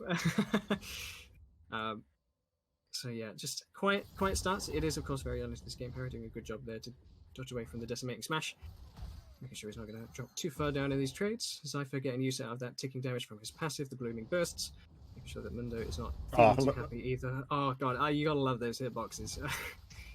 Well, Oh, Zephyr's... getting a grass trade here, but he's going to find himself an Ivan. Ivan looking for something. Mundo can't walk up to it because of the minions. The bush going to be giving himself vision there of Zypher as the direct camera takes us away from the action. I suspect nothing too much will be happening. Slendy's in the vicinity as well, so Ivan too far up the lane to want to make something happen there. Knows he's in a bit of danger. He did get the flash though, so that is quite an important thing, but Mundo had to retreat to get that minion wave. I believe he got a lot of it, but honestly, Direct to Cam does not want to show us. And instead, just seeing this farming in the bot lane, and oh, it teases us. It teases us with a mere glimpse, but it does show us that Ivan had stuck around there for a little while, and Zypher is back to pushing that wave in. It is a little bit low on mana, as you say, did end up burning the flash as well. So important thing to know for something more to happen in this top lane. Oh, good trade here from Mundo. He's getting a bonus grab, so Zypher's just going to trade it back, but he's now out of mana. He's running a little bit and Mundo, of course, he doesn't really care about mana. He's just going to flash, throw the bookcase at him. It's not even a bookcase; it's the Stonks case, and he finds Stonks in the top lane. That's 300 gold there and a free kill onto Zypher. Yeah, if it wasn't for the flash, then I think Zypher would have been able to get that out. But it was a very close fight. It could have gone either way. But very well played by Moneyman Mundo in this top lane. He might be able to find it back. He's going to give the money back. You know, his attacks, it was fraud, it's whatever it was. But Zypher actually taking the worst of that one. The max health damage there from Mundo going to dissuade him from that. So TP out of the Lilia there as well. But he does find himself that wave. Note, people, minions do damage as well. And sometimes more than enemy champions. And that was a valuable lesson for Zypher. Yeah, clear example on that one. Mundo hitting with the briefcase more like a bookcase as I try to recover my previous saying. Harry gonna look to use the shroud here to get a bit of a trade onto iCalvin. Gonna find a cast a minion again with the Shuriken flip. Mars looking to get himself that cannon, does so, but is hit by the wave by Streaker, and that means that's free engage here for Yard. He's going to get the knock up to try and keep himself away. There's the aftershock proc, but the Ignite's taken down as well. There's flash here from Zandia. He's going to get the third proc, and that's just a dead Streaker right there. Aragoto may be looking for something, but he will be stepping up into two members in a wave, so just going to get that full shot off to make sure he's ready to farm this next wave, because it will be crashing into his tower. Yeah, Alistair getting a bit feeling himself too much, trying to stop the Amumu from being able to get that Canyon minion. Pops the aftershock because of it, and Mars, knowing that cooldown is down, that is what makes him so tanky in this early game. Able to go back in, get the Ignite down. Flash also taken away from the Jhin. Jhin flashing to try and... Well, I think he was scared of the Vayne rolling in then and respecting it maybe too heavily. Yeah, so two waves here going to be crashing for Arigato. Maybe missing some of these, but it's most likely to pick up most of those bouncing grenades. Speaking of picking something up, Zypher might be getting picked up by two people here, but Slendy's here in the vicinity to help. There's a TP on the way as well from Harry. He's coming in from the base. As if answer TP as well. We're going to have to see how this one evolves. As Harry gets in here, but he's only going to find too much damage. Zypher is going to be worse for wear, stuck in the fight between the two, but that's a double kill. Maybe just be here for Harry. Harry going to pick up Ivan on the second one. That's a double kill straight away. And Zypher is not really under any threat whatsoever. No real items or damage here come through for Simon. Just the covering potion. There's a massive wave to be cashed in here as well. So a TP trade in all and a double kill for Harry. They might be looking to dive this one, as you say. Slimmy going to be tanking this one up first. Sorry, Zypher is going to have to get out of there. The Prowler's Claw. Oh, not even. I don't know why I'm talking about it. Zypher just about getting out of that one, as I believe it was Halvin flashing on that. Confused with the Prowler's Claw. But yes, again, a third kill here for Harry, and that is the kind of acceleration and the early start. Yeah, we're looking for last game. They're able to find in game 2. Well, we said about them diving earlier, but this time they pull it off pretty well. I don't think Zephyr was tanking in for a second, but if it was on purpose or by accident, I don't mind. He got out, luckily at 10 HP, able to get that trade in them. They got 3 kills for nothing, and this Akali now should just be able to win that lane. Mars being able to find something here. Streaker stopping his back, not rather, and Zandia are going to get exhausted, but he's not going to stop from taking that streak here. That true damage is going to be doing quite a bit. While he might actually stop, he's going to have to heal to save his support there. Mars, they got Ivan on the vicinity as well, just outside of the screen there. Zandia looking to get these third procs. He's been baited. Attacks here onto Arigato. He's being baited, as you say. There's the shield here from Ivan, then the full headbutt pulverize on the backside. Mars unable to answer and support his ADC there. Going to get baited despite winning the trade in the 2v2. Yeah, just not being able to know where the jungler is. It was so unfortunate, but they had a nice trade there. In damage to the wall, and it was looking super good for them, but Mars taking up too much to having too much damage hitting him and had to back off. English today is not my strongest. It's alright, I've caught it as well. We'll put it down to the weather, shall we? I'm Welsh, not English. Please help me. It's a second language. We'll take that. I have no excuse. I'm just awful. Let's put it that way. So, not awful is this start for Yard, we can say, as a Slim's going to be able to find Streaker caught in this bush again on a ward, I think. So he's going to be chomping this one down, but yeah, just going to delay the back there. So Arigato might be caught in that wave for a little longer. With that delay, good patience outside the. With that delay, but Drake is up on the table for them. I think they can just start this. Yeah, Ivan's gonna have to. You can see Ivan pathing down. They know that they're on it, but is he gonna get there in time? Yep. So yeah, they've just walked their way in here. They are on vision, of course, because the Scuttler's gone. Doesn't look like Ivan's caring too much about this one. He's just gonna get his camps and let Yart walk away with his second Drake. Surprised Jin doesn't. Sorry, it was the first. Jin didn't want to walk up and help get that red. Surprising. I think that was something we saw last game as well. They didn't pick up the Ivan buffs. That buff is a massive part of what makes Ivan so strong at the moment. Yeah. Yeah, of course, being able to share your buffs with your allies, an ADC having red buff during the laning phase, on top of the jungler not having to compromise anything, is pretty big. I'm going to be missing out on this one, or instead, it looks like Sign's going to be picking this one up to keep himself afloat in this lane, because of course, the Akali, with the lifesteal gem, is going to be just outdoing Sion with the 3 kills that he's able to pick up in that top side, plus the 6 dark steel sec. So, someone makes sense to give that one to Sion, assuming he doesn't give it over. Perfectly fine. The Shuriken going to find the minion, because that's how it works. It goes from your last location, not I was looking for the engage. Flip. I was looking for as well. I think Harry was as well, but the wave going to be denying him that one. All the same, it's energy. He doesn't really care. We'll stay outside the. I wonder if we're going to see a fight here for this Herald. The Herald is up. Trundle's up on that side. Ivan bot side. If they see Ivan show, they should just run straight for this Herald. Yep. Trundle goes straight for it. San getting double buffs here as well. Maybe he checks it out slightly, gets a ward there, but it's not going to see him. Yeah, I'm going to spot out Slinny in the river there, who was going to go straight for the Herald. Looks like he's going to get the Scuttle first. They might be able to spot that one. Ivan on the top side as well, so expect direct the camera to take us over there shortly unless something happens here in the bot lane, which could happen knowing how this bot lane's been playing out so far this series. Doesn't look like it. I'm going to be walking away from it as well. So they got care ping, so they might have spotted out Slinny somewhere. And it seems experiment 626 knows a little bit better than to push that lane too hard, knowing that Slinny might be in this top side. Slinny now instead going to start at the Herald and just carry on with business. Yeah, I mean, another thing we haven't seen this game is Roman supports. It's such a common factor of 5v5s, but so far in this series we haven't seen them really leave their lane until now. Well, here's one leaving the lane, Streaker just peeking there at the bottom. Well, that silent is just so unfair. A little bit of damage. That's Bami's out doing an Akali, you know, that's how it is. Three kills difference, it doesn't really matter, Sion. Poor Zephyr. He's had to use his flash and cooldown every time. Zephyr suffering with mana and suffering with health. Mundo doesn't really care about either. It's going to take all of yours, no worries there. Harry going to be able to clear up this wave and get that cannon just about. Like Halvin going to have to respect the tower damage there. Just going to walk away, but he's happy with the. But look at the look at the difference there. This is the strength of Sion mid, right? He can just walk in, take these tower platings, and you can't really do anything about it. If you kill him, he just becomes a zombie and takes them anyways. So they're coming quite hard. You're leaking gold to these towers.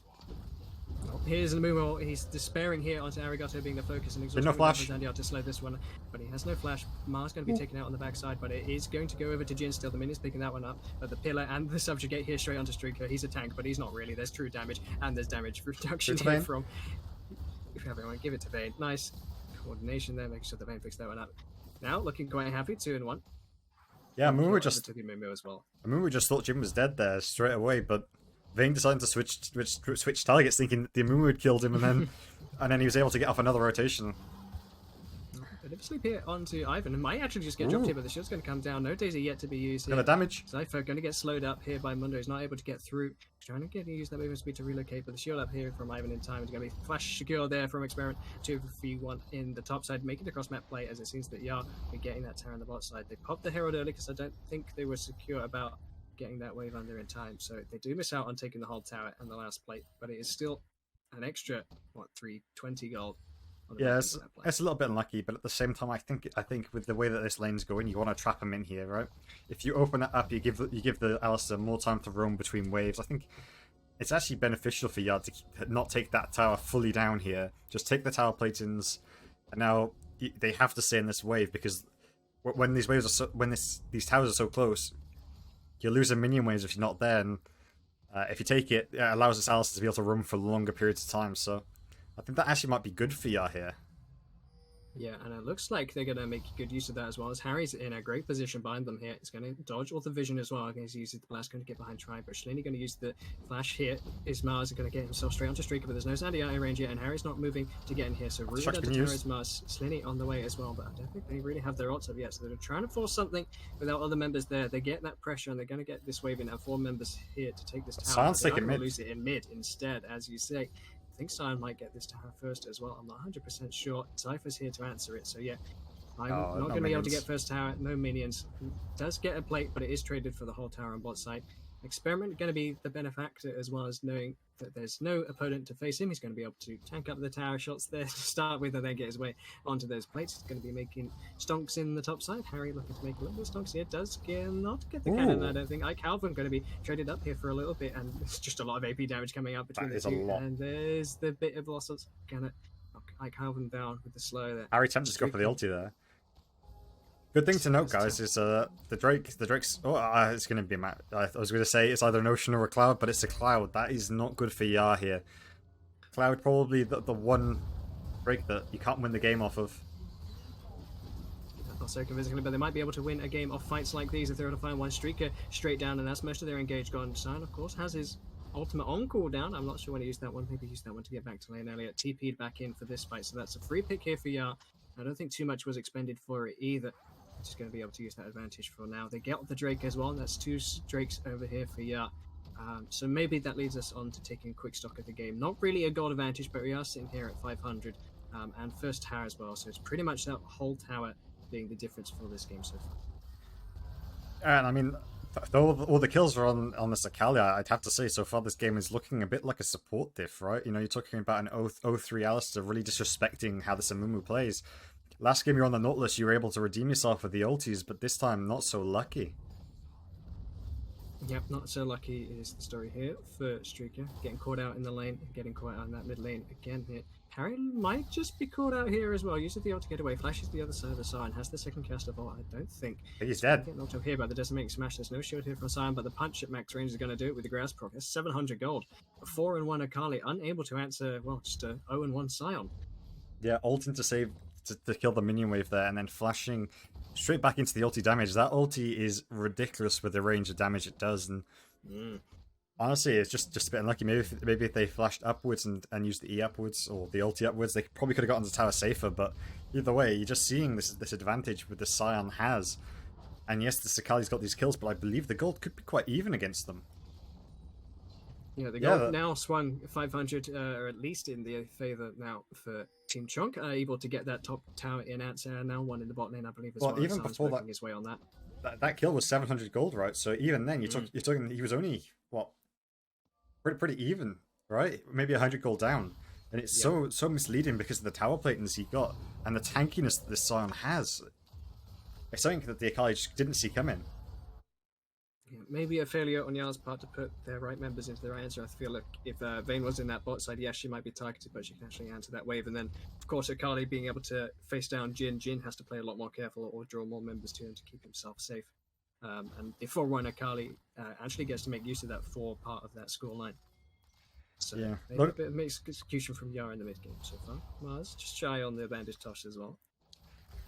Sounds like going Bramble Vest first item. A bit of an odd choice here, don't you think? Yeah. Yeah. Well, I suppose with the Shilbo first, sure, but I suspect you don't really need it this early into the game. Of course, you're late on your boots as well, but late might be the Ivan. He might be late. He's going to flash away. He's going to get knocked up. Is Harry, so he's not going to be able to get that kill. He's going to use the Shroud to play around here without Calvin's going to flash, get the decimating smash, and it does connect. Harry going to use the Shroud toss, but he's going to get cancelled. I think he has no way over this wall anymore. No flash available as well. He's going to get that Conqueror stack, but it's not going to be enough into the face of the grass. Look at that damage he's not really doing to Sion until the Shroud is coming up, perhaps, but it's not going to be enough. His grass comes up first. Sion, God, what a champion.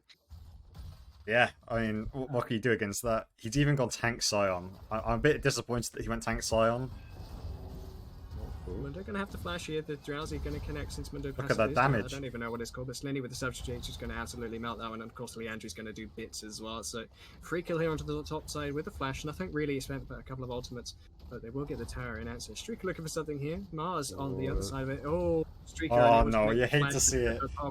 He's going to get himself stuck in between all of the members here. He's going to get exhaust and the flash away from here for Zypher in exchange. So it's not the worst look here for Streaker, but it is another 300 gold for the team of Yar.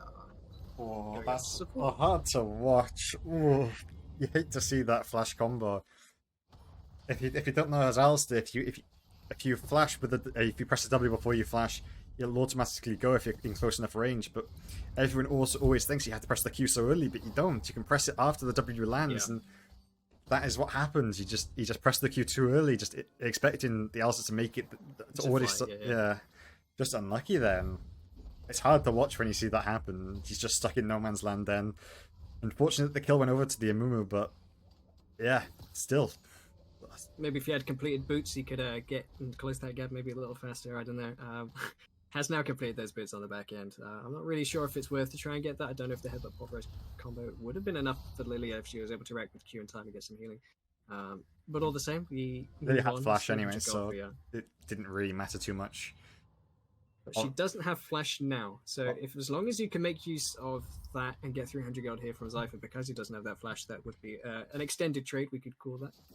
Are we going to see Herald summoned in this mid lane to try and unlock the Akali? I believe we should, but I don't think that tower's going to go down yet, so they're going to have to land a few hits, but they have no ranged people near them, so this could be a bad play here. I've seen the Scion, Ivan, and Jin approaching here, so this could be scary. I don't think they get this tower. Vicinity. They drop the Herald, but they're going to walk away and try to get the Drake instead, because they know Choncc will be answering this Herald.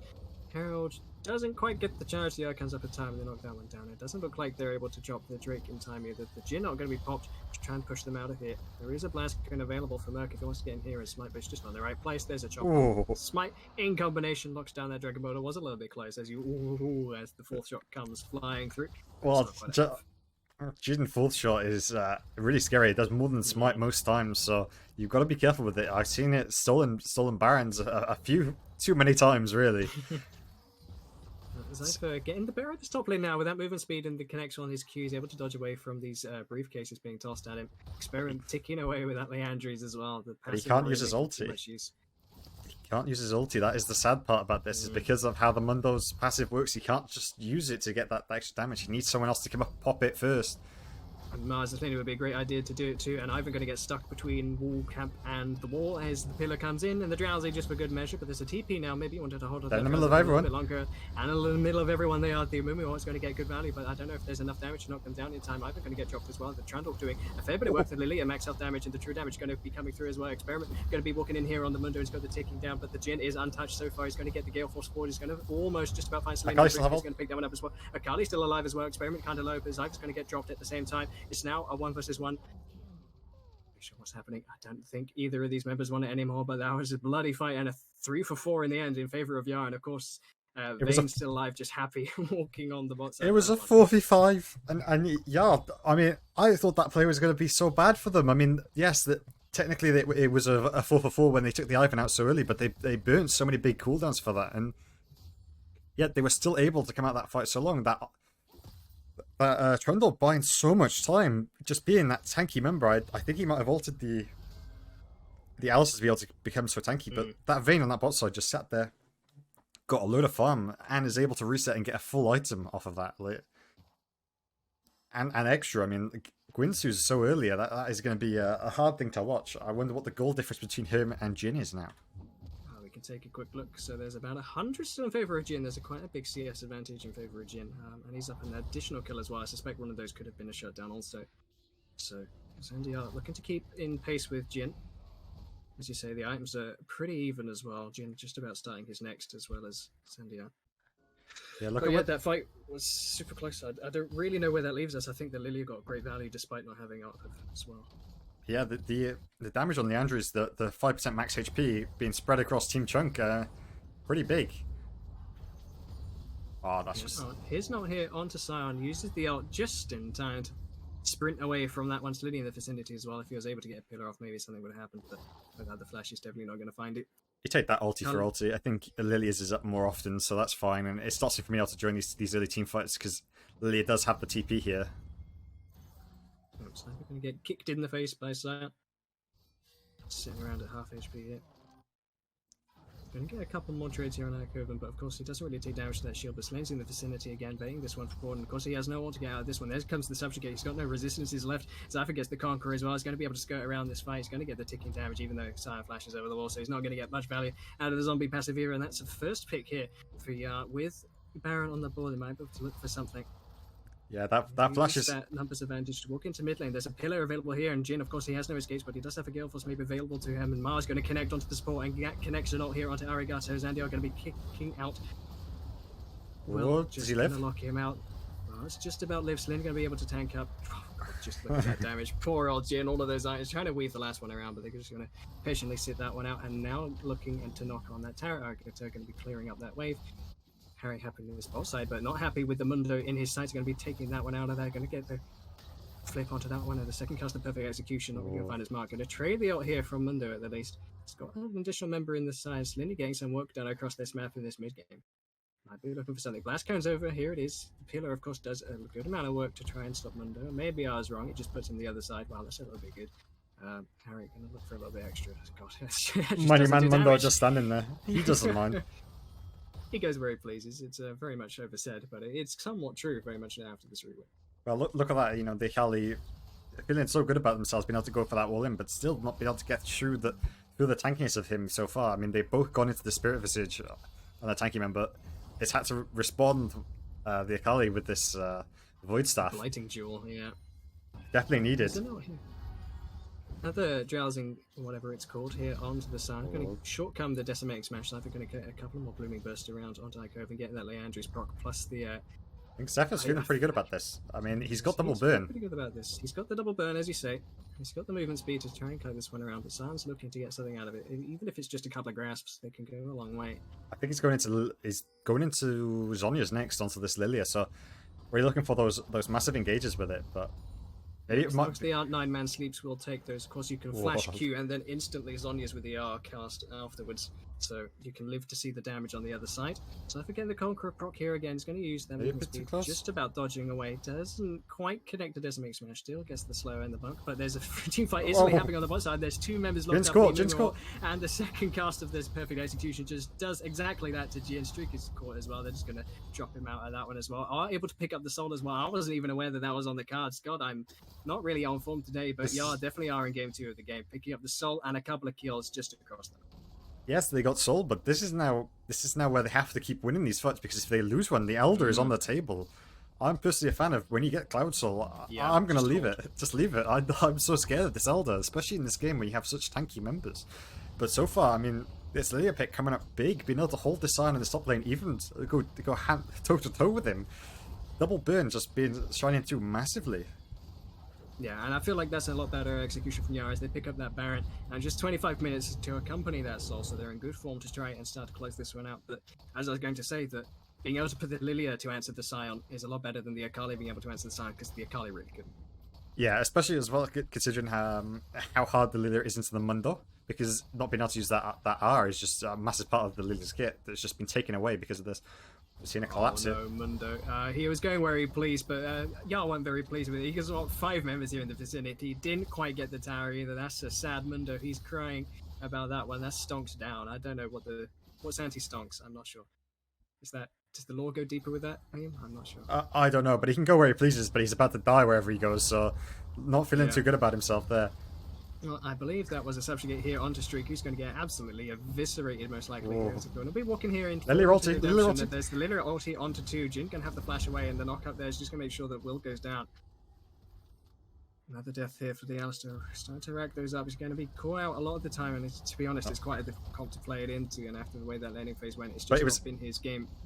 It was the counter pick as well, though. You got to remember, this Alistar was picked after the bot lane was picked. I guess maybe not the Vayne, but I guess you knew you're playing it into a majority. Mark picks the Flash Despair there straight on to Jin. He has no answer to that one. That's so hard to react to, and it doesn't do so in time. Zypher picking up the cannon, but he will also be picking up a ult and using that movement speed to dodge away, gets the grasp as they're taking towers here. It's the direct account finally shows us what's going on here. Looking at the inhibitor, and there's an ult straight onto Merc, and a perfect execution there on the Kali flip, and the second cast of the ult is going to get him the kill on Zypher. So there's now just 2 tanks with no real wave clear. Great locket as well. Zypher going to be able to keep Siren from backing. This might yet be game for Yar with the wave coming up as well. Zypher might be looking to take this one as well. It's going to be dodging away with that move. Just outrun the long end of the Decimating Smash, and that's the second inhibitor here on the bottom side. The Baron Recall is going to get them out of there in a jiff.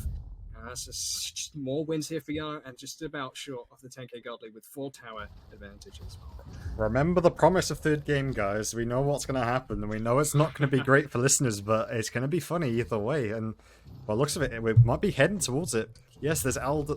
The only way for Choncc back into this game is there's Elder in 3 minutes. If they can hold, they do have. It is going to be scary though. They do have these double inhibitors down, so They shouldn't be able to leave this base. I wonder if Team Yara are just going to prioritize going to this top side, getting that top inhib pressure in it, because you don't need to be at the other lanes. All you're doing is starving yourself of just getting your own jungle. So I wonder how they're gonna play this now.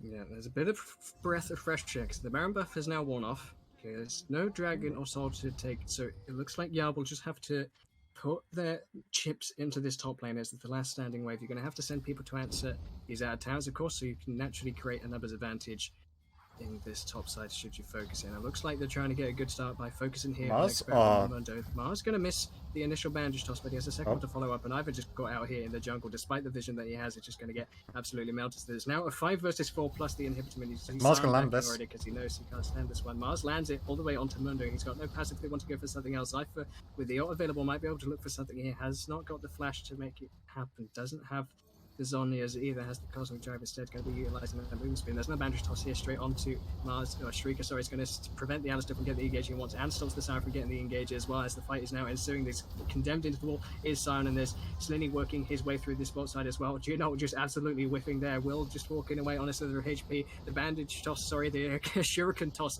lands instead, and that's that should be game. That is Trundle, very much big game. Trundle, the MVP in the backline, just pretty much taking 3 members out of that fight. Maybe 2, just complete and utterly taking that Jhin out of the fight. The Jhin ults and just gets shredded. Harry just one-shot on this. Just one-shot on this Ivan. As we said, they drafted a comp that has no damage. You go beefy, but you didn't build the damage on the Scion, so he's not useful. It's a game 3, and we know what that means. It's time. It's wide but not tall, and it's a cast to swap around for game 2 as game 2 goes the way of Yara as well. Whew. Uh-oh. We have a series on our hands, just to say it, because everyone says it every time. Yeah, I mean, honestly, that was something. That was. I mean, looking a bit shaky in the early game for Yara, but their team comp. They got the double burn on that top side. They were able to swap around the matchups, let the Lilium match the Scion, and then all of a sudden the Mundo can't kill the Akali, so they just got away with so much. And then obviously just the Amumu engages this game were just so on point. Honestly, after the game 1, I thought maybe he just picked it because it's meta at the moment and he's a bit inexperienced. But this game he showed that he knows his champion. He knows what he's doing on it, and he was able to get those massive engages. And it worked out really well for them. And I mean, yes, the Vayne, obviously, great pick into this game. Shredded those tanks and all those team fights. The Condemned, I don't think I saw a Condemned miss a wall. And that is something that is rare to see, especially at this elo. I mean, we're talking, I don't know his rank off the top of my head, but that is impressive that he's able to get in those positions, line them up to get in those walls. I don't think we saw. I believe Zandia is gold 2 from the lobbies earlier. I mean, that's amazing, right? Because I don't see that. I see people miss condemns in Diamond, and it triggers me thoroughly. so to be able to see him land these non-stop. The one thing I will say, Wit's End on Vayne at this point, not really. They don't really have much AP damage there, so bit of a bad build. But for the rest of it, honestly, on point. They did what they needed to do, and I mean, in that last fight, Trundle just sitting in the backline, being the tanky member, just saying, "Hey, I was on the Zinzao last time. I was there to do damage. This time I want Trundle, and I do more damage." Like, craziness. Cancelling that Jhin ulti. The Jhin got shredded pretty early on, ran away, and then he just got the pillar on him. So brilliant. And I love the anathemas as well. And I assume that there's no really any other target than to put the anathemas on the Jhin. And of course, who else is really going to melt you? Sure, you're going to get max health damage from Scion and maybe Mundo, but I mean, if you got the Subjugate on that target, plus the Divine Sunder, plus the Starix, and you're not taking damage from Jhin, like I say, the Trundle plus the Pillar is just going to absolutely demolish, and that's exactly what Slinny did. I think we're going to probably jump to a break quite early on this one, so we can have a lot of time to set ourselves up for match point, best of 1 on a game 3 hit. So unless there's any closing thoughts you want for this game, we can go ahead and toss it to a break. I recommend everyone to go listen to some Game 5 music from the LCS, but otherwise, we'll see you soon. Hello and welcome back. As we promised, we're swapping casters, so I am the one starting off the stream this time round. So hopefully this time we'll see a bit more going into this game. But would you like to give us an in-depth rundown of what happened last game? For sure. So I was a bit worried, right? Because the game started off with an excellent dive in topside. They're able to trade TPs, but of course the Kali came away with the 3-0. And we've seen Harry run off with less, to be honest, on Mm-hmm, Akali. mm-hmm. But the warrior I was talking about comes in when Sion's able to solo kill a 4-0 Akali.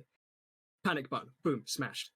You're concerned when your gold lead is just going to get 1v1 by a tank. I don't think that's necessarily Harry's fault, but more of like the composition's fault of not putting Akali into a matchup where she's going to be winning it. I think at that point you're probably safe to keep her in that mid lane. And of course, that kind of bled into bot lane. The Jhin had a gold advantage as well, but there was points around these barons where these team fights started to come in, and of course, Streaker was getting picked up on this Alistair a little bit left, right, and center. And that was a bit of a boon for Yat. Mid fights come in, and the first items are coming in as well. But I'll drop it because we are straight into draft. This is the first time I think that Yat are on red side since I believe we had side selection for game one just from Valence. We got side 2 selection since we lost game 1. So now it's red side favored here for Choncc. Oh, the Amumu ban. You were saying when we were off camera that that's going to be an interesting one to see.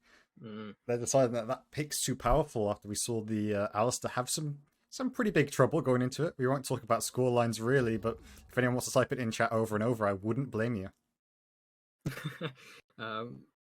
Well, maybe you're still a Yar member after all. That's all I've got to say. But of course, the Amumu taken off the board. LeBlanc was something being taken off the board as well. Across all the games, you can't really blame it. I'm curious to see what the last pick is because before they were taking away things like the Jarvan, I thought the Jarvan ban was maybe a bit wasted. It's part of what convinced me for game 1 that they thought we were playing with our previous lineup because it was something that Mars more played than Snitty. And instead they gave her the Zinzao, which I was pretty excited about, but didn't really come to too much fruition. Now being put forward to the first rotation surprises me. Maybe they're thinking that they're comfortable. Oh, they banned the kill out this time. So yeah, Ooh. they're banning the KO because I know Zypher does play it maybe as well. I don't think Harry's unfamiliar on the pick either. So big, weird thing to see that KO being a huge priority. Maybe it was just because of the last series we played as well and just bringing KO forward in this series and especially after that game 1. So yeah, KO off the board here. I suspect first pick here could end up going to Harry or something he did in the previous series, but it could just be a support. Okay, so yeah. The Rakan locked in does set up Azaya very nicely. It does. And we do know that Xandar has been favoured to play the Zaya in previous weeks. But, you know, Rakan, Zaya Rakan, not to start any controversy, but probably one of the strongest bot lanes in the game. Personally, one of my favourites. Obviously, we've been playing the combo with the MF Amumu, but yeah, crazy. And then Morgana picked up his response. Okay, so I know the Morgana was something that Streaker, was something he had leaned to before. Like, if he's not playing something engaging, I believe his kind of comfort or his alternative is the Morgana. We saw the Nautilus earlier. We saw he had problems with the Alistair into the Amumu, so they've taken away the Amumu and instead they're leaning onto Morgana. Something tells me that this might be flexed with the way that like Calvin's been picking. I suspect there's opportunity for Morg to go into mid. I don't think it's too great at the moment. The Ivan is something I don't mind. I'm surprised that Jarvan is really the pickup here. J4 really is risen a lot recently. I think he's probably top 3 junglers at the current I've always standpoint. liked him, but I've just been impressed. I assume it's just because the other top picks have been nerfed. Things like the Rumble and the Lee Sin have been constantly getting hit, right? So naturally the other picks start to come to the forefront. No. And there it is. So we got not quite yet the spicy hot pot, but we do have the mixing pot set up here. Of course, the Jarvan ult being the pot and Orianna being able to stir that one up quite nicely. Rakan being a great setup point for this. So very blatant composition here from Yar. I'll be curious to see how they round this one out because, of course, they've probably got top and ADC to fill out. Diving straight into this team fight comp, right? With the Rakan Orianna, the great combo of engage. Fiora coming through here. Interesting. They're taking as Team Choncc taking a tank destroyer. Interesting. Maybe change the name, but yeah. Yeah. So, of course, Experience been played 2 games of tanks. And of course, Fiora's been banned second phase every single time. So the Xayah ban makes a lot of sense. I'm still surprised by this Fiora. I assume they just really want it and they want to give a lot of room for experiment to run away with the lane. But I'm concerned doing it blind, right? Fiora is normally something you're picking counter just because you know that it's not going to get like hard smashed or find a matchup where it can't explode. Because if Fiora can't explode, it can't really side push so consistently, and that's when it gets punished, right? Even if it doesn't do well in the lane, it will struggle in the mid game if it doesn't get ahead. That's why I feel Fiora is not top as priority normally, especially in pro. Yeah, but you know, you go back to think about. For it here. I'm going to say Lilia could be good into it as well, but going back to like what we've been playing the last couple of weeks. Also, we've had Longmine subbed in, and he was he was very big into the Fiora. So maybe they're looking back at our previous compositions, thinking that we're still Fiora favored. So maybe they want to take it away early. But yeah, Fiora got a great list of counters, and counters a great lot of champions. With the Vayne ban. Vayne ban makes a lot of sense here, of course, because you can interrupt both Jarvan and Rakan, which, if they're being your main engage or your main delivery system for the Aura now, it makes a good sense to get rid of. The Ashe could be a flex here. I don't want to set you up to talk too much about it. You said our pieces. Flexius, but they should go. They should go the Caitlyn here. Caitlyn or Ashe, much better. But obviously they're listening in, so that they can probably hear me saying this. But yeah, Caitlyn Morgana, very strong lane. Rakan can struggle into Caitlyn. I wonder if he's going to be going the movement speed runes, Celerity, and Nimbus. Is it Nimbus? To go for the flash so you can get these engages. So still kind of hard, but Nimbus doesn't exist anymore. I'm trolling. Sorry, they changed it. Yeah, no, Nimbus Cloak used to be on a top row for sorcery, wasn't it? It was after you cast a summon, but yeah, they removed that. No, still there. After you use a summoner, you get additional movement speed. That's still a thing. So that's what you go on Rakan. Ezreal picked up as a return. That is pretty fun with Rakan because you can use the E. You can do E chains, so you can keep going faster and faster forward. If that's a Malphite, they are really going into this wombo combo. Maybe this is the game where they should have drafted the MF. That could have been more fun, but Ezreal being more safer into this Morgana lane. And I love the pick of Malphite here because it's been banned from us before. We're like, I'm not actually sure if our team's going to play this. But I like the respect. So the fact that we're actually going to pull it out here, I quite like. How often hovering the Casted? Casted always makes me nervous because it always does super well or super bad. I love to see it do super bad because I absolutely hate the champion. They may be locked in the end. They may be called Team Choncc, but the last two games two of their games they should just be called Team Farm till level 16. But yeah, this Castin being very scary, especially when you can put Morgana Black Shield on top of him and become really hard to deal with his team fights. Though I will say, Rakan does very well into Castins. Simply because you can press the R button. If they don't have the Black Shield on, instantly get charmed. Otherwise, you've got the knock up, and that should you can W on the spot. Sometimes. Yeah, you should be able to get burst through that Black Shield enough with Rakan because of how many points you tend to put into your W. I usually prioritize points in W instead of Q, so it makes a lot of sense. And obviously, you could see Yar's draft is very team fight heavy. So hopefully, we see some messy team fights here on both sides. It's definitely set up to be so, right? And I feel like this Morgana pick is going to become very influential. For the most part, it should be negating this bot lane, right? Unless Ezreal just lands every arcane shot under the sun, Morgana's going to have a dream in this lane, right? And the Caitlyn range is just going to be quite dominant. The Caliber net as well to be able to dodge away from Rakan is going to be super impossible for Rakan to play this. But that's why I love the Ezreal, because Ezreal can sit under that tower, just dodge traps happily forever. And then Rakan gets to go ahead and attack a Castin. Assuming this is pre-6, Castin is going to have a tough time, maybe, right? It's range into melee again, right? So you got the Orianna who's just going to be able to pressure him off most early waves. Then what should happen is the Rakan should leave this Ezreal in lane because it's Caitlyn Morgana lane, so they shouldn't really have a lot of prio in that. So theoretically, this Rakan should be roaming most of the game. Maybe even go top, trying to influence something there. But I'm looking to see him roam with this J4, try and influence stuff. Yeah, and I want to see Merc really get off the board. We saw him attack topside pretty well, and Zypher had a rough game to start on this Lily. I kind of want to see the same thing happen, but maybe for this bot side, right? It's not really a diving composition, but with the shields from Ivan, there's definitely opportunity, right? If Ezreal or Rakan's getting poked out. And I think this is the first lane we're going to see in this bot lane all series. That is going to initially favor Team Choncc, right? Because it's definitely been in favor of the Amumu in that lane. It's been kind of the story for this bot lane the last two games. The Amumu wins. Amumu, of course, taken off the board. They didn't want to see it this time. So there's room in this bot lane to now go in favor of Team Choncc if they play it out well. And they definitely draft to set up that way. So maybe with this change in priority in the bot lane, they can have a change of how they play the map instead. Because, of course, the early games had gone in favor of Yar. It just wasn't necessarily consistently always in favor of Yar. Well, game 2 was a different story. But in game 1, they were able to pull that one back and forth. So maybe if they get the foot in the door first, this is Choncc. If they get their foot in the door first, Yar won't be able to get their kind of mid-game explosions that they normally like to see.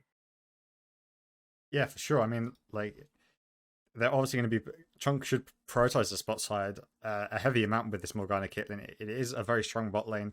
I wonder if they're going to be playing heavy push or not, but yeah, that's going to be quite scary to see. The scary, but even then, you've got the Fiora into Malphite, and the Malphite taking the option of that lane. But though they've drafted for this wombo combo late game, Malphite into Fiora in lane, I don't think you can match him on a side lane at all, even later on.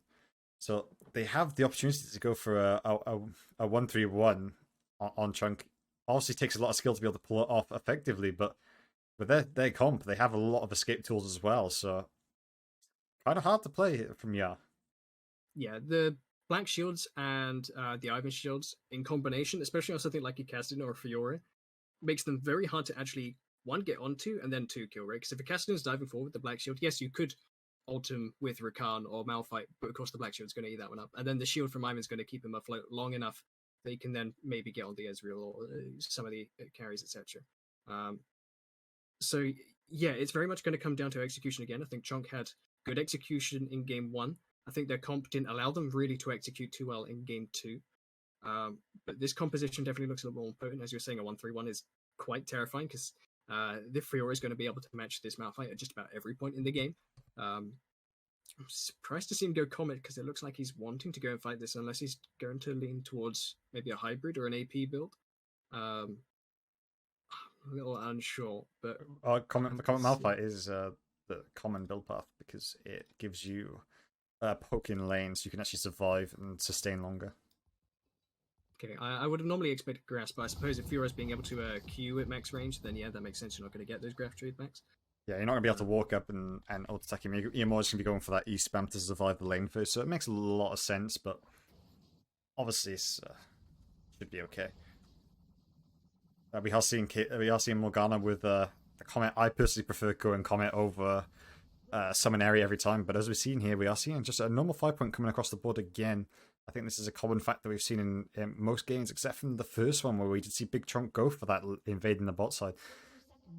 But yeah, it looks like just a handshake deal, maybe some dancing in the mid lane. J4 covering mid lane instead of Orianna. Surprising, yeah. Maybe he wanted to go for an early ward, but just Mars does look like he's going for that early ward. It's something we talked about at the start of last game.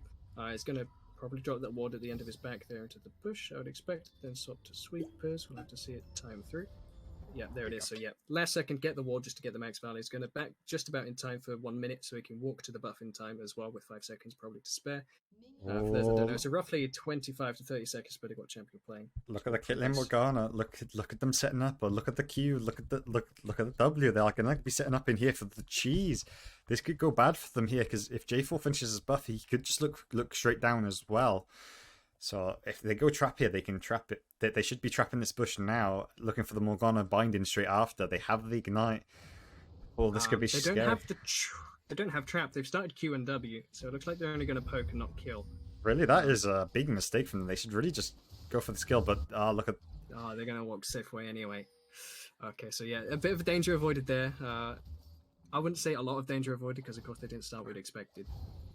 And that's the way that we see the top lane going. The trade's really not favouring Malphite, but he just been able to come up all this time. But Morgana going W, I guess I didn't expect I didn't expect the Morgana to be the one going W. That is a strange early lane pickup, but Mars is going aggressive here, landing the knockup, going in, auto attacks, but half HP Caitlyn. And, I mean, Striker just coming back through with a W, but that is not a damaging ability. It's very low tick speed, so we're seeing Ivan come down to this bot side. Are they going for a cheese gank behind them? No one spotted it, so it looks like they're going to get caught here. They've hit level 2, they're going forward, but Ivan's here on the backside. You need to get out. Flash the knockup, please. Should be an easy line. They're going for the Rakan. Rakan flashes. Ezreal gets hit by the thing, and the root coming through. It's a free kill, but it goes straight onto the Morgana. Yeah, just a great gank by Merc. I mean, I set it up in draft. I'd like to see him do a little more, and that's exactly that. I even set it up for bot lane as well, right? You have priority, then maybe there's a way that you can dive or use the advantage that your bot lane inherently has, and that's what you see happen there. Doesn't flash the binding, gets caught out at the max range on that one. Lands that time as well. I was going to criticize maybe Streaker starting the W with the Spell Thieves. I feel like that's just a very greedy, very like kind of low way to start. I feel like if I'm normally playing Morgana, I take the cash in because I just find it so much more consistent. Yeah, you should have taken the Q to stop the Rakan Ws and stuff like that. Start binding or shield, right? As soon as you use W in the lane to get, what, like 20 gold from your Spell Thieves passive, the Rakan knows that his opportunity to win this lane is now, because you haven't got the Black Shield or the Binding to interrupt, and that's how Caitlyn ended up losing her flash. Yeah, they end up dropping a kill for it. Oh, Rakan caught again. Might find something They're else going here. in. The trap doesn't land. Bit of slow time in there, but yeah, I don't mind them going the Binding and the W, but you shouldn't go the W first, because you're not using it to get pressure on this wave. But I was just seeing Rakan, Harry trading aggressively onto this Kassadin. We're seeing the way that this lane's going, but so far in even CS across the board on that lane, somehow Malphite just staying in even on farm on this top side as well. Bureau just camping in that bush, waiting, hide on bush time, but is he going to crash that wave? Maybe not. Harry going aggressive here, getting that phase rush proc, not being able to get those autos to damage him even more, but seeing the bot lane reset. Fiora going in aggressive. Can Fiora get this? If he goes in for the flash, no. Malphite maybe getting a bit crazy. The flash going in. Tower shot doing a bit of damage, but not enough to kill him. But as I said, the flash was going to be used. Walking up, disrespecting it. I think Experiment used the E to reset, so as soon as he uses the lunge there, he's able to use the Finesse Blade and get the auto attack to follow, which is why it looked like a lot more damage. There's a chance it could have been the Vital spawning on the right side of Malphite there, so as he flashes at a direction, the Q then procs on the Vital, since he flashed in that way. I don't think that was the case, but running it through my head, I thought it'd be funny. But yeah, just to go pick up there, a bit of disrespect from Zypher. I think he's been a little underwhelming this series. He's had fine into the mid game, but in terms of his laning phase, I think he's been suffering the worst end of the stick. Definitely, and I mean the big thing we're seeing now is this mid lane. We're seeing the trades coming through, but they're more Harry favoured than Big Choncc would want. But Ivan's coming in here to get an intermission, try and stop the bleed, but he's not being able to find anything. Obviously, this Fiora trade being very aggressive. Harry's auto attack's doing so much damage here, doing so much work. It's the phase rush as well. Is he going to be able to get that level 6 proc? I think he gets it off this minion wave. Casting going to have to be forced to TP back, and this Fiora crashing this big wave. Hopefully Zephyr can pick up as much of this as he can. As we're seeing this Rakan and J4 walking together, trying to see if they can get some pressure on this Drake, but Caitlyn and Morgana have walked up here. We've got to be careful because Keston has TP first. Ivan's so above. Mars has walked too far into this lane yet. Harry's TP is going to have to come in just in case something happens, but Keston is going to be first, so unless they're able to catch him out, which is hard. They're going for the catch. Root lands. J4 gets out with the EQ. Keston's still following, but we're seeing this transition between the direct cam non-stop, back and forth. But yeah, I mean, you got to remember that J4 he can EQ out of any routes and stuff like that. It seems a bit unfair because it is, you can't stop it, but he gets out and lives, not having to burn a single sum. Then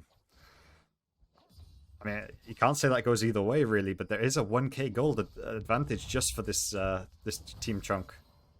See him it's just mostly the way these lanes have gone, right? Being able to find that early kill with thanks to the Ivan in that bot lane has just meant that he's also a wave up. Yes, that's kind of negated in the mid lane, but again, it gets stacked back on in top lane as Fiora's up an entire wave as you'd expect, with also a solo kill. Double cloth coming in out of respect as well. I'm somewhat concerned. I don't know. I don't think you can tell from spectate how many grasps this Fiora has, but I suspect it's quite a few. And that max health, I feel like, goes much further than people might expect. J4 going aggressive, he's getting landing the EQ, but the stun's going to come through, but the Malphite ulti is going to be the one to lock him up, and it's just a free kill for the J4. That's going to help him build this damage going into this late game, but that could just normalize this lane in the top side just a bit more. And that's just super well rehearsed, right? Like, I don't think in any sequence Fiora is able to get out of that. She has to pretty much dodge away and then get the riposte. Oh, the root lands.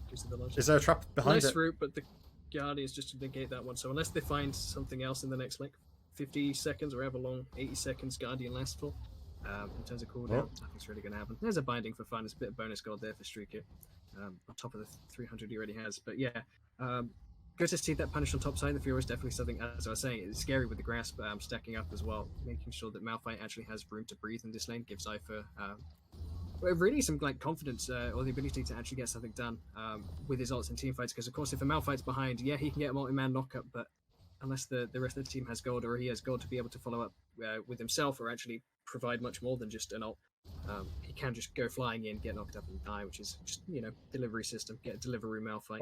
Fiora's pulling this wave on the top side, setting up a freeze. This is going to mean the Malphite's going to have to walk up so much further to be able to get this minion wave. Yeah, it looks like it's set up as a freeze. That's going to be brilliant for them going forward. I wonder if we're going to see any aggressive trades anywhere else though. But yeah, as you were saying about that Fiora on the top side, she has the parry, but the parry locks you in place, allowing that free Malphite ult every time if he comes. But Are they going to spot out Ivan here? He is going aggressive. There is a J4 behind them, so is Harry going to be able to bait this? Caston's looking to go aggressive here. Knockup just goes wide. Oriana ult lands. Shockwave going in. But J4's not 6. J4's not 6. He's running away. Nice block there by Mars, but is he going to be able to survive this? The shield's coming through, but no. The root's going to land. No, just gone wide. Casting R's, resetting, but is he going to be able to get this damage down onto the Ignite? Just being a bit too much, but Jesus, that was well executed by them, not by me there, so brilliant team fight there by Team Choncc. I mean, they had the 6 on their jungler, they had the 7 on Caitlyn, and they just did so much more damage. Yes, Harry landed the shockwave on the Ivan, but it's just an Ivan. The knockup didn't land. They have no damage to follow through afterwards, so for him to run away, maybe the Rakan should have used his E to block instead of his W. They might have been able to get a re-engage and run away, but hard things we're seeing. Yeah, I think really that just comes to numbers advantage. Using the ult from Oriana just onto 1, I think they're looking to make that pick because, of course, if you're able to get the Ivan, that's basically a dragon on the backside of it. But it's just too far away. They don't have the damage to follow up. You're a Jarvan without item. You're Oriana without completed item as well. So you get the shockwave, you get combo down, and then that's it. You have no other mem to follow up. You have no much more in your basket to use. So you just get engaged on as Morgana and Caitlyn are first into the river. I don't think Xandia ever moved up or used the True Soul Barrage either. Just happy sat there under the tower. Neither of the top lanes have TP. They still don't. So it was just too far. It was just too much. I don't mind the opportunity to try and fish for that pick, but you're pretty spent. As soon as that Ivan survives on that shield, we're setting up a dive. I wonder if they're just going to go for it. If they can land the EQ again, even if it's a parry, the Malphite ulti is not up though, so they can't get that damage they want. Just trying to poke him down enough that the EQ ult damage is enough to one-shot this Fiora. I think they might look for it. Why do you want to do it as soon as... Ivan's behind them though, they don't know about this. He's walking up forward, but just teasing them. And Directcam doesn't want to show us the rest, but Harry's going to pull this wave, be able to freeze it. Hopefully. The amount of talk about freezes, I must be LS, but yeah. It's a pretty important factor in the game, right? Especially at this level where most of your plays can come off waves. Ezreal lost his gone top. Is it going to hit the floor? Oh, it just goes wide. They can't knock up. But Oriana's not seeming to answer. There was the opportunity to shockwave, but it doesn't seem... Shockwave only just came up. A Caps Mickey execution on that one. Next time you press R when I go in. Speaking of I guess parry just not up for Fiora, forgetting about that one, but swift execution there from Zephyr, and just maybe he's able to pick up a plate on the backside. I don't think he will, but oh yeah, he does. He'll take a tower shot for it, but you take that every day. 2 tower shots, yeah, still okay. But Fiora's got TP, so she will be able to get back for the next wave. But either way, that this top side for something that's so Fiora favored is coming up looking not bad. As we've seen as dive set up on the spot side, Daisy popped going straight onto this onto Ezreal. Ezreal E flash to use. That's a lot of cooldowns from both sides, but Malphite ulti TP. There's a TP under tower. Oriana ball's going to be through. Oh no! Shockwave goes wide. But that's fine because J4's just getting this held in the top side. Rakan going for the engage, getting caught out by the Morgana binding E. Just get away in safety. Okay, so yeah, that's a lot spent from Yar. They get a double TP, and of course the Caitlyn trap just happens to be in position for where Zyver's going to pop out. A bit inconvenient. I don't know if you can click from your TP to try and indicate what side of the tower. Or J4 going aggressive here. Getting out, but buffer. Very well played. Yeah, so I will point out in the meantime, the fact that they're able to put the Fiora close under tower HP meant that they got the Herald, so I'll have to look where that one goes as I hold, just in case some more action in the mid, but nothing really happens. But yeah, they burn TPs and they still lose out in terms of these turret plays. I would rather like to have seen them... well, it was a good defense of the dive, but I think you only need to send 1 TP because they're already backing off. If they still want to bite, you then send in the second TP, but I feel like you're better off just keeping Harry in those lanes. Well, they must know, surely, that they're in that bush, but it's a Fnatic death bush. Oh no, that is not good. And even Streaker being able to keep the Ignite there. Really unfortunate. Maybe Mars just not respecting that they could be just camping that bush. That is a great strategy. Works pretty much every time in bot lane. Anyway, I think me doing play-by-play should be over now, really, because we're going to get into these big team fights. Pump a nickel, let's switch it over. That's our safe work. Alright, so I'm back in the driver's seat as currently Choncc in the driver's seat as well. They currently have a quite sizable gold lead, but the ball is in. Zypher's got his ult straight here onto Fiora. She pops the ultimate just to try and get this duel in her favor, but I don't think it's going to be enough. Unable to get the next fight, or as he's hugging the wall, he's not going to get it out of there. Gets the grass to keep himself alive for the flash, but he's not going to get him away from the rolling boulder, and the rolling stones takes up Fiora on that one. I mean, normally, Long Sword Lady beats a rock, but this game, maybe not so much. Malphite just destroying Fiora. Just disrespecting. She short one extra blade to make a scissors to beat Rock. Oh my god, no. I'm so sorry. It was hard Maybe to she should listen have to. pitted Gwen or Camille. But a good response from Zypher, right? I was maybe critical at the start of the game that he hadn't had a great start, and of course the first blood going in favor of Fiora as well wasn't a great look. He's going to get himself a couple of extra plates in the whole tower here as well, just before tower plates, I believe. Fall down, but looking for something here on the bot side as well. Just dead. There's Caitlyn ult. There's a little over much there, and there's a dead Zandia on the board there. Yeah, trying to save his Using E. the Daisy like a herald. Trying to save his E for that. Ooh. Does he not know? But he's trapped Zephyr in there as well. EQ goes wide. I'm still doing play-by-play for some reason. Yeah, I don't know. I felt kind of natural, my bad. But yeah, Experience going to be trying to get away with this one. Gets one kill on return, but it's still a 1-for-1 in the end. The Herald's going to get the second charge, I believe, as well. Maybe not. Let's take a quick pan up top, shall we? Yeah, Rakan the second charge. Rakan not used here. You're going to flash to get the range. Just pick up the charm and the knock up on the end. He's going to buffer it, but still gets knocked up on the outside. There's J4 behind. No shot Nice follow. Catches her on the backside of this one. There's a Jarvan waiting for it on the backside. Not going to connect the combo. A little bit cringe, but the Black Shield's going to keep. Oh, both shields are going to keep Cassidy alive. He's looking to trade back here for Slendy. He's going to tank up that. Oh, he's going to get connected here onto it by Ivan. Fails the combo again. A little bit sloppy in terms of mechanics. Maybe we're feeling the game 3 a little bit. Oh, and a great EQ from Arigato. Just shy of finding a mark, and the binding is going to find the same story.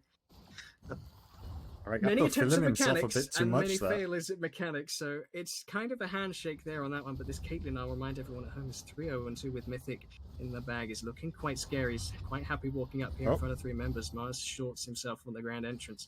What I will say, probably the wrong Mythic, but look at this Morgana. Look at the build that they're going. Someone's feeling themselves a bit too much going for the Liandry's build on the Morgana. I guess he's going W max to be able to get that proc off on everyone, but personally, I mean, Imperial Mandate works fine enough, and as we're seeing in Grage.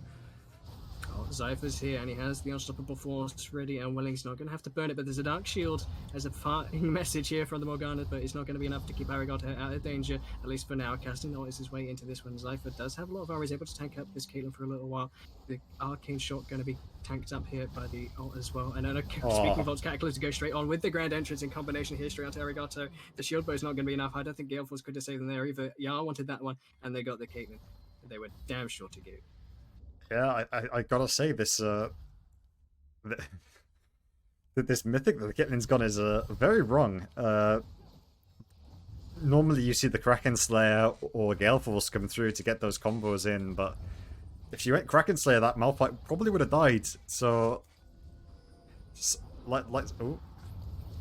Mars clicking on the wall right there is unable to get himself away from the Dark Binding, and there's a Ignite ticking, Gehring, and Daisy, just in case, would have picked that one up, I think, as well. So he's going to be having a little bit of a tango with Daisy here. It's not the dance partner he's looking for. Merc going to be following up Daisy on the backside. Selene having to use the combo to get away, which means there's 3 ways here for Calvin to find his way onto Zandy. Going to burn the flash just in case there's a fight here on the top side as well. I'm just Harry going to have the flash away from that vital proc. But I don't think it's going to be enough. The riposte coming out just for measure in case of a Q ult combo from the Rihanna. But that's a flash in exchange for nothing, and a flash in exchange for nothing in the mid lane as well. Yeah, but you gotta see this gold lead has sort of shrunk. It was sitting at over 3k, now only gone down to 2k. I think it was mostly due to that Caitlyn kill, but overall I will say a streaker on point with these Morgana bindings. Though I disagree with your build path, it does seem to be working for you. Yeah, I feel like from a lead it can be quite impressive, right? Which is why you often see it in kind of the lower elos. People just default. I kind of hate as a support player that people just kind of blunder out. Just full damage, I'm a support, that counts. But of course, from ahead, right, it damages damage, and if you're killing people, why do you need to support anyone? You just be a carry as well. So I'm quite happy with the Leandries at 3, 1, and 4. Oh, delaying his boots again. I mean, I'm a massive build path advocate. I really like to see correct builds, and another thing is like this casting has gone for the Ludens. Yes, it is good, but maybe when you got so much dive against you, it might be better to go for that Frostfire. Just Everfrost. Everfrost. That's the one. Yeah, just to be able to stop that engage, you can use it to stop the Rakan engage onto you, and that probably would have been better off in the situation. I know she's going straight into that Sephiroth's Embrace, but yeah. And then Morgana's going into the Zhonya second. Makes a lot of sense, but you probably would have been a lot more further ahead onto getting that Zhonya's if you went for that Imperial Mandate build. Just saying, probably about 700 gold into it already, so... I personally really love Shirelia's on Morgana. Just being able to utilize the movement speed allows you to close gaps. People don't expect you to land a binding. I feel like normally if you're landing a binding, they're dead anyway, and the Imperial Mandate damage doesn't really matter. And just the ability to, just with a team, 5 people, give them the Shirelia's movement speed means so much more. Speaking of people grouped as a team, you'll see Choncc here working and chipping away at this Herald just before it despawns in time for Baron. So we're getting close to that mid-game spike where Yar like to play around with this game. They're going to be looking to play around with Caston, but Caston... You're not going to catch Caston there, though. You're not going to catch a Caston. You can't kill in a Zillion either. But you know that Drake's coming up. This Herald top, that's going to be a big... well, that should be tier 2 as well. Yeah, Herald going to be spared the charge and health there as the Tad goes Fanatic death push. But here's a death push straight here onto Streaker. The binding's a little late. They're just going to walk this one down. He's going to use the stopwatch, breaking it for a little bit of time. It's only going to get silenced, but it doesn't matter because he's unstoppable. He's diving onto the 2. There's a great true shot barrage and a great shot and a shockwave onto the other side, but I don't think it's enough. The Shiobo keeping Arigato alive. He's going to walk behind the wall to try and create some space. Caston not doing too much as well, but there's the Herald. Has a quick glimpse on bot sides doing work while they're trying to set up for this dragon. So it's a map crossplay here. Slenny's going to be just about safe enough using the, I don't even know what that ability's called, but it's a W, and it's going to keep him alive with that shield there from the piece. They lose Drake for that. Yeah, luckily it's only Cloud Soul, but they do end up having to forfeit this Drake. I think if I'm in Yar's situation, yes, I'd let them get the next one as well. Just get straight onto that Elder, because for their cast in their Fury, you're going to need that to be able to get through. And that J4, yes, you got the Morgana, yes, you escaped with your life, but you could have contested that Drake quite easily if it wasn't for that. Morgana buying so much time with that Zhonya's. Yeah. Good use of Zhonya's there just to make sure that the team has enough ability to respond to turn what was a pick into a bit of a fight and a skirmish. Get quite a bit out of it considering it's the Drake and you get yourself towards that soul. Maybe not so important, but it's definitely an advantage all the same that you'd have. Of course, as you're talking about, it's something that I pretty much agree with, that Elder being on the board is a lot more opportune for you than letting them have the salt. So it might be in Yar's favor now just to let that dragon stacking be and just focus here on this Baron for now. Make sure you get that one on the board, because of course if you get that Baron, that enables you to catch up in towers and puts your gold a little bit closer, because we've been seeing around this maybe 3 to 2k gold lead advantage in favor of Choncc for a while now, despite some of the picks more recently being in Yar's favor. Knocked Director's cam off. Sorry, my bad. But yeah, this gold lead for Choncc, yeah, it's good, but there is also quite a lot of that gold on that Morgana. And yes, your Morgana's got an item ahead of this Rakan, but Rakan's still going to be massive in these team fights, especially when you combo him with this Orianna. So does it really matter that much? How much of a gold lead does he have on that Morgana? About 2k. So you've got a 3k gold lead, 2k is on a Morgana. Like, yes, that is good for the Morgana. If I was playing it myself, I'd be feeling pretty good saying support gap. But if I'm on your team, I'm there going, why are you taking those kills? Like, yeah. Though that 2k has been invested into the Leandries as well. Yes, damage, yeah, but at the same time, the Rakan engage is still going to be crazy no matter what. So that's 2k that I basically say is worth 500 gold at the end of the day. Yeah, so we are very even coming into this game, and of course Baron's been on the board now for about 2 minutes. They just used the True Shot Barrage to scout that one out. I think they found a Caston in Tribush as well, but Slenny here using the sweepers in combination with Mars.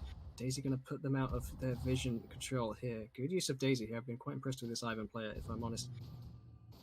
Rocking the Moonstone every time. Experiment, maybe looking for something here. Trying to put a sword through a stone. Going to be finding himself maybe an Arthur to pick that one out later on. But a minion wave in the meantime. I knew it was coming. I didn't mean for it, but as soon as I said it, I knew where I was going. Yeah. Arigato, not sure where they're going. They're going to be loitering around in the mid lane. Choncc might be finding ourselves an NA ramp sooner or later. Not too surprising, maybe at the silo, but I don't think we're going to see a Baron tick for a while because both of them do it quite slowly. Obviously, Choncc have got so many shields that they can probably withstand the damage of it, and obviously then you've got the Rakan on the one team that can heal them through it. But either way, I'm not expecting a burst of a Baron anytime soon. I'm expecting them just to wait for this Cloud Drake. And if I was Yar in this situation, I'd be going, yeah, give it to him. We'll farm up. We'll wait for our combo to be stronger. And if we can get combo to work, we can one-shot someone and go for that Baron instead. Yeah, well, this might be in a bit of a precarious position here. If he gets one shot, as you said, might be able to go for that Baron. Gonna be safely walking away from some of this vision here. It's just the vision game, really, at the moment. I do love it. It does build an awful amount of tension. As, speaking of tensions, might be relieved here as Zypher is going to be struggling here with the duelist guard procced here and in the vicinity. He's going to be baiting. Blue would spots him out, so that's an out of Fiora for just about nothing. They're going to run to Baron here, but they're moving on to Baron, knowing that Slinny's here on the bot side. It's going to be moving up quite quickly, and with the Cloud Drake, he's going to be moving through the jungle quite fast. They might look for something here. Of course, Fiora doesn't have the ability to stop a Malphite should he TP, but he's already half HP. Daisy's going to be tanking this one out. The Baron here now already melting quite now fast. Despite it being a slow take, he's already onto 4. He's melting fast here now onto 3, now onto 2. He's almost going to be in smite ranges. Slendy finds his way into the True Shot Barrage. He's going to be taken at 50 HP by the Ivan. That's an ult out here from Cassidy. That's a flash out here from Caitlyn. It's a Baron here for Choncc, but it looks to be a team fight for Yar. He's going to overshoot the unstoppable force. He's still got it on the Caitlyn. Stop it if it's going to miss, but the Slinny is coming into the backside of this one as well. Going to get the movement speed from Harry, but he's going to get caught on the trap, and the TP's going to come out on this one. So it's a Baron here for Choncc, but they might find something else. Fiora might get in because there's a tension. The Slinny's going to get choken out here. The Fiora on the bot side. I didn't even realize. Rakan can't answer this one. He's going to be staring down this Fiora. She hasn't got an ult, so I don't think he can kill him unless he lets it happen. Zandy absolutely boasted, and this could be game. Kassadin absolutely tearing through them here. Zypher going to find himself the Fiora in support with the Grand Entrance. The Riposte going to come down, so now it's free gate, but he's going to get that inhibitor all the same. Come through. Can he keep himself alive? He's not got a lot of mana to get those lunges in, to get those vital procs. That's if you're going to die on the backside, but she got the inhibitor. That's what she wanted. She bought time for the team, so they can't win that team fight as well. Cassidy now seems very scary. That's what you call a good death, people. 2 towers, inhib, and a lot of minions denied. Good death there. And honestly, I mean, it was unlucky of Yar not to get that Baron there. Like, the smite came through, and it took it down to 40 HP. I mean, yes, the Ivan got it in the end, but 40 HP smite, that is something scary to look out for.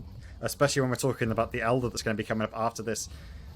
Slinny looking for a steal. He's going to get himself in there, but he's not going to find it. That is not what I think is a good death. No, I think Soul was pretty fine to give. I don't know if you want to try that one. You are now staring down a Baron buff with a 1-man disadvantage. Yes, casting scary with Cloud's Soul, but at this point, I don't think you're in a situation where you can fight. And what you want to be thinking is, can you fight in 5 minutes? If they thought no, then it's worth him trying to go for that steal. But I think in 5 minutes' time, they'll be better off than now. So I think at 5 minutes, it's going to get only worse for him, really. So 5 minutes' time, that Elder's going to be spawning, and that should be their focus. But will the game be over by then? Oh, good lord. Caston doing his Caston thinks he's completely Fiora's going in now. And just absolutely melts. Fiora's going in, and Harry's just gone. He has no real answer to that one. Flashes, but there's not enough. No shockwave used. Combination here with the Grand Entrance and the Unstoppable Force is able to shut down Caston in response, but that's a lot of your team fight tools, and you won't be able to defend this inhibitor because of Daisy able to tank up all of these arcane shots. Ezreal's not really had much of a game here. Merc gonna land that binding. The cannon minions are coming in, and they're taking away their last of the inhibitor towers, and the last of the inhibitor next to follow. Yar looking to make a last stand here, but their jungler is now on the board. He took a little time because he died of the dragon. We'll see what comes out of it. Double shields here onto Caitlyn. She's a bit of a menace. She's got all of that range, and Experiment doesn't even need those shields. He was just walking in here as well. So they're going to have to use the knock up here, following up by Mars. He's going to get riposte. He's going to get locked, and he's going to get dropped just like that. The True Shot Barrage is not going to be enough either. Experiment going to come in. It might just be game. So Lindy's going to want to change that one around. He's going to put the Unstoppable Force in there, but it's not going to be enough. They're going to get stuck in their own soup. It's a soup here for Choncc. They're devouring this one up as a lock up here, and a shockwave onto 2, but it's not going to be enough. Look at all the Baron minions. It's a fine defense, but it's not enough. Choncc breakthrough and defeat Yar for game 3, a 2-1 over to Choncc. And that was hard to watch from both sides, right? Choncc, yeah, they had the early game on their side, and well, they didn't have the early game, but they got a lead in the early game. Surprisingly, I think it was a lot due to that early gank from the Ivan being able to get those kills through, and Malphite being able to take the Fiora down. That was a big surprise for me, but I think it was just the Malphite TPing up. If they got that Baron, maybe the Fiora wouldn't have been able to get in him. Then they might have been in a better position after that. But as soon as they lost that Baron, it sort of, well, the early game had already gone downhill, but it was looking super back and forth, and it's so hard to talk about because it's like they played into a scaling comp and they lost the early game, and they went for this one ball combo, but this one ball combo never happened because they were never in these good fighting positions. And I feel like it was all because of that early jungle thing that happened. I think it was around level.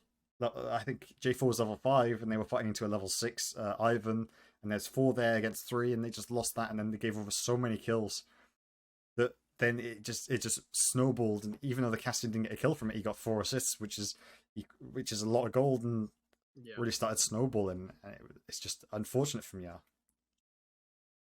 Yeah, it was somewhat unfortunate. I feel Choncc played that one pretty well. It kind of came back to that first game, right, where they had just better execution from their composition side, right? Merc being able to find that first blood in that bot lane. You kind of expect this bot lane to be behind already, but the fact they were able to get that first blood and kind of put them really far behind so they didn't even have a chance to go even, I felt was pretty impactful. And of course, Caitlyn was able to really do quite a bit in that game. I'll have a quick look at the damage just to keep myself informed. Let's have a look at the damage graph showing. That's what people love the most. So, yeah, Caitlyn, I think, rocking the most damage. Oh no, no, you're right. You're right. She sat there on the 8k, but Fiora just absolutely decimating. And of course, Cassidy picked up damage there at the end. So, Fiora rocking the 19k, Cassidy rocking the 16k for those that cared about the numbers, unless you have it on the stream. No, I can put it on the stream now, though. Can I have a look at the vision score as well, because that's the bit that matters. Really. Yeah, as a support main, that is the bit that matters. But honestly, I mean, yes, this Fiora's got a lot of kills, a lot of damage, but that is just into a Malphite, right? You're into someone who's who's just building HP. You're just hitting him all the time and stuff like that. And yeah, the Malphite out sustained that damage. So yes, it's a big number, but you weren't in the team fight, so it doesn't matter. But the Castin was in those team fights. The Castin was doing loads of damage. And if you look about it, like if you take out the top laners, the damage from Yar is a lot more split between their members, whereas on Choncc it was all focused on that Castin, which is to be expected, really. Yes, this Caitlyn had a good lane phase, but didn't really translate into damage going into the late game. I think that was mainly due to the itemization going that predictive mythic. But yeah, I mean, it was all. I feel like it was all over because of that early jungle play, and I think if that didn't go in their favor, maybe they win. And then they get into a position, they get that early Drake, and then they can force them into playing for these Drakes and stuff like that, and they can then be there for these team fights. Because drafted a team fight composition and never really got into position to team fight. Yeah. And Mars did the thing that I expected, where he roams to mid all the time, but he always did it when Harry wasn't in a position to join him. Like either Harry had a freeze and he was trying to keep the freeze alive, or he just went in when Mars didn't have when Orianna didn't have Shockwave or anything like that to damage to follow up. Yeah. So yes, you pushed off the casting, but all you're doing is just starving yourself of XP. And then this Caitlyn Morgana just got the whole tower because of their damage to plates and how they can just push up easily without feeling bad. And I know that this J4 pressured this top side, but the top side, like we saw the Malphite win a lane, but that didn't matter, you know. Like the Malphite the Malphite would be able to last against this Fiora. Maybe even get in a position that he could side lane somewhat effectively. But even towards the end, we saw that even though he had those early kills, him being able to go against the Fiora in the side lane wasn't a factor, because he got half HP chunked with the Fiora not even using ulti, and TP'd up to that top side given the inhib. Yeah. I feel very much it just came down to the fact that Choncc were able to manipulate the team fights, right? You look at the composition probably they're all about team fights. But like you say, there's that one play where they go forward with the Jarvan and the Orianna, they connect the damage, but it's not a team fight. They just connected ult. There was no result from it. And then they got caught back on the backside of it, and that's kind of where I feel like the game may have just lost. There was opportunity for the True Shot Barrage to come in. There was opportunity to wait a little longer, maybe for Mars to connect into the play, but it just felt like Yar never got really a whole team fight until maybe that Baron. You can see there at that point, they are able to fight even in a gold deficit, because of course we talked about it on the cast, a lot of that gold is in the Morgana, but unless you bring members, you don't have your full set of gold there anyway. So without all of your tools and all of your members and all of your gold, even if you are able to fight, you're not without all of that. Yeah, definitely. And a lot of the gold being on that Morgana was a big factor of why Yar were able to still team fight after and their comp. But that Baron, super unlucky. I mean, they reacted to the play. They knew what was going to happen, and they went to that top side trying to make it happen. and then 40 HP. That is literally the fact, because if they get that, they get some levels on them, they get a lot of gold. They won't be able to push in. The Fury doesn't get that bot in here, and then you're talking about a completely different situation, because maybe the J4, like the J4 resets, because he was in a position where he was resetting in a bush. If he had the Baron buff, he would have reset before he got interrupted and stuff like that. Literally 40 HP is what decided that game at the end of the day, because if they get that, they can turn it back on their heads, and then they can choose when they want to fight. Because otherwise, Choncc just did what they did. They just pushed into the base. They knew when they could push in, and then they picked their time to engage through it. Is it through an Ivan pick, a Morgana binding, stuff like that? They got to pick the times where they fought, and only that Baron is where Ya actually got to go there and fight, even if it was just a 4v4. They picked when they were able to get their first proper fight, like full fight, and they were winning it. Like they did a lot of damage. The Malphite landed the knock-up onto the Caitlyn. The EQ went wide from the J4. I think it was just slightly out of range. Maybe he should have done it from the back of the pit instead of walking around, and they could have been there earlier. But either way, it was looking super good for him. And if they did get the Baron, I think they could have pulled it back. Yeah. And I super love that, right? It's so hard to get away from, if they'd got that Baron. It is just that important. And you could tell that point onwards, it just kind of dictated the game, right? They had the Baron buff, they were able to flex the members, they felt forced to try and steal that dragon, maybe. And again, right, that fight was super close. As you say, they landed the ult to Caitlyn. Caitlyn had to flash out and cast an ulted out. It could have been so much more for Ya, but sadly that wasn't the case. Choncc coming away with that one. 2-1 in what was quite a close fought series. We may have lost, but honestly, I'm quite happy with the result. Just a great set of games. The first two woes for Ya, so good to see, glad to see, but maybe a little bit stale after two. Maybe three of those wouldn't have been so fun. So commendations to Choncc. A great set of games. We'll be hopefully seeing you maybe in the playoffs. That would be a bit of a dream. We get a 5-game series of this, and that would be a blast as well. So unless you have any closing thoughts, maybe we can close the stream off in a second as well. No, I think there's nothing really else to talk about. Really, it's just first game. I think it was just a bit of a weak draft from the side of Ya.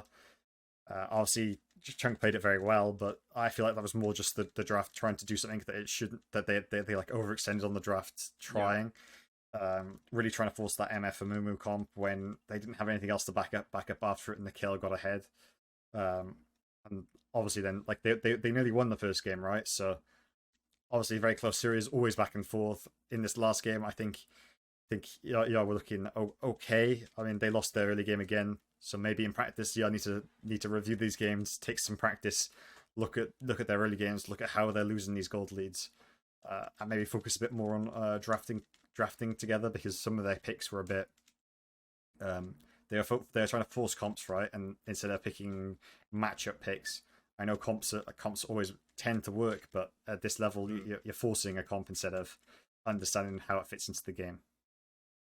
Yeah, exactly. So we can see how the draft evolves. Of course, we were playing with our intended roster. The first two games we were playing with a substitute and mix, so maybe that's something we can see some growth towards the next game. And of course, every loss is opportunity for growth. So you can come back here next week, same time, I believe, same place as well on the community channel.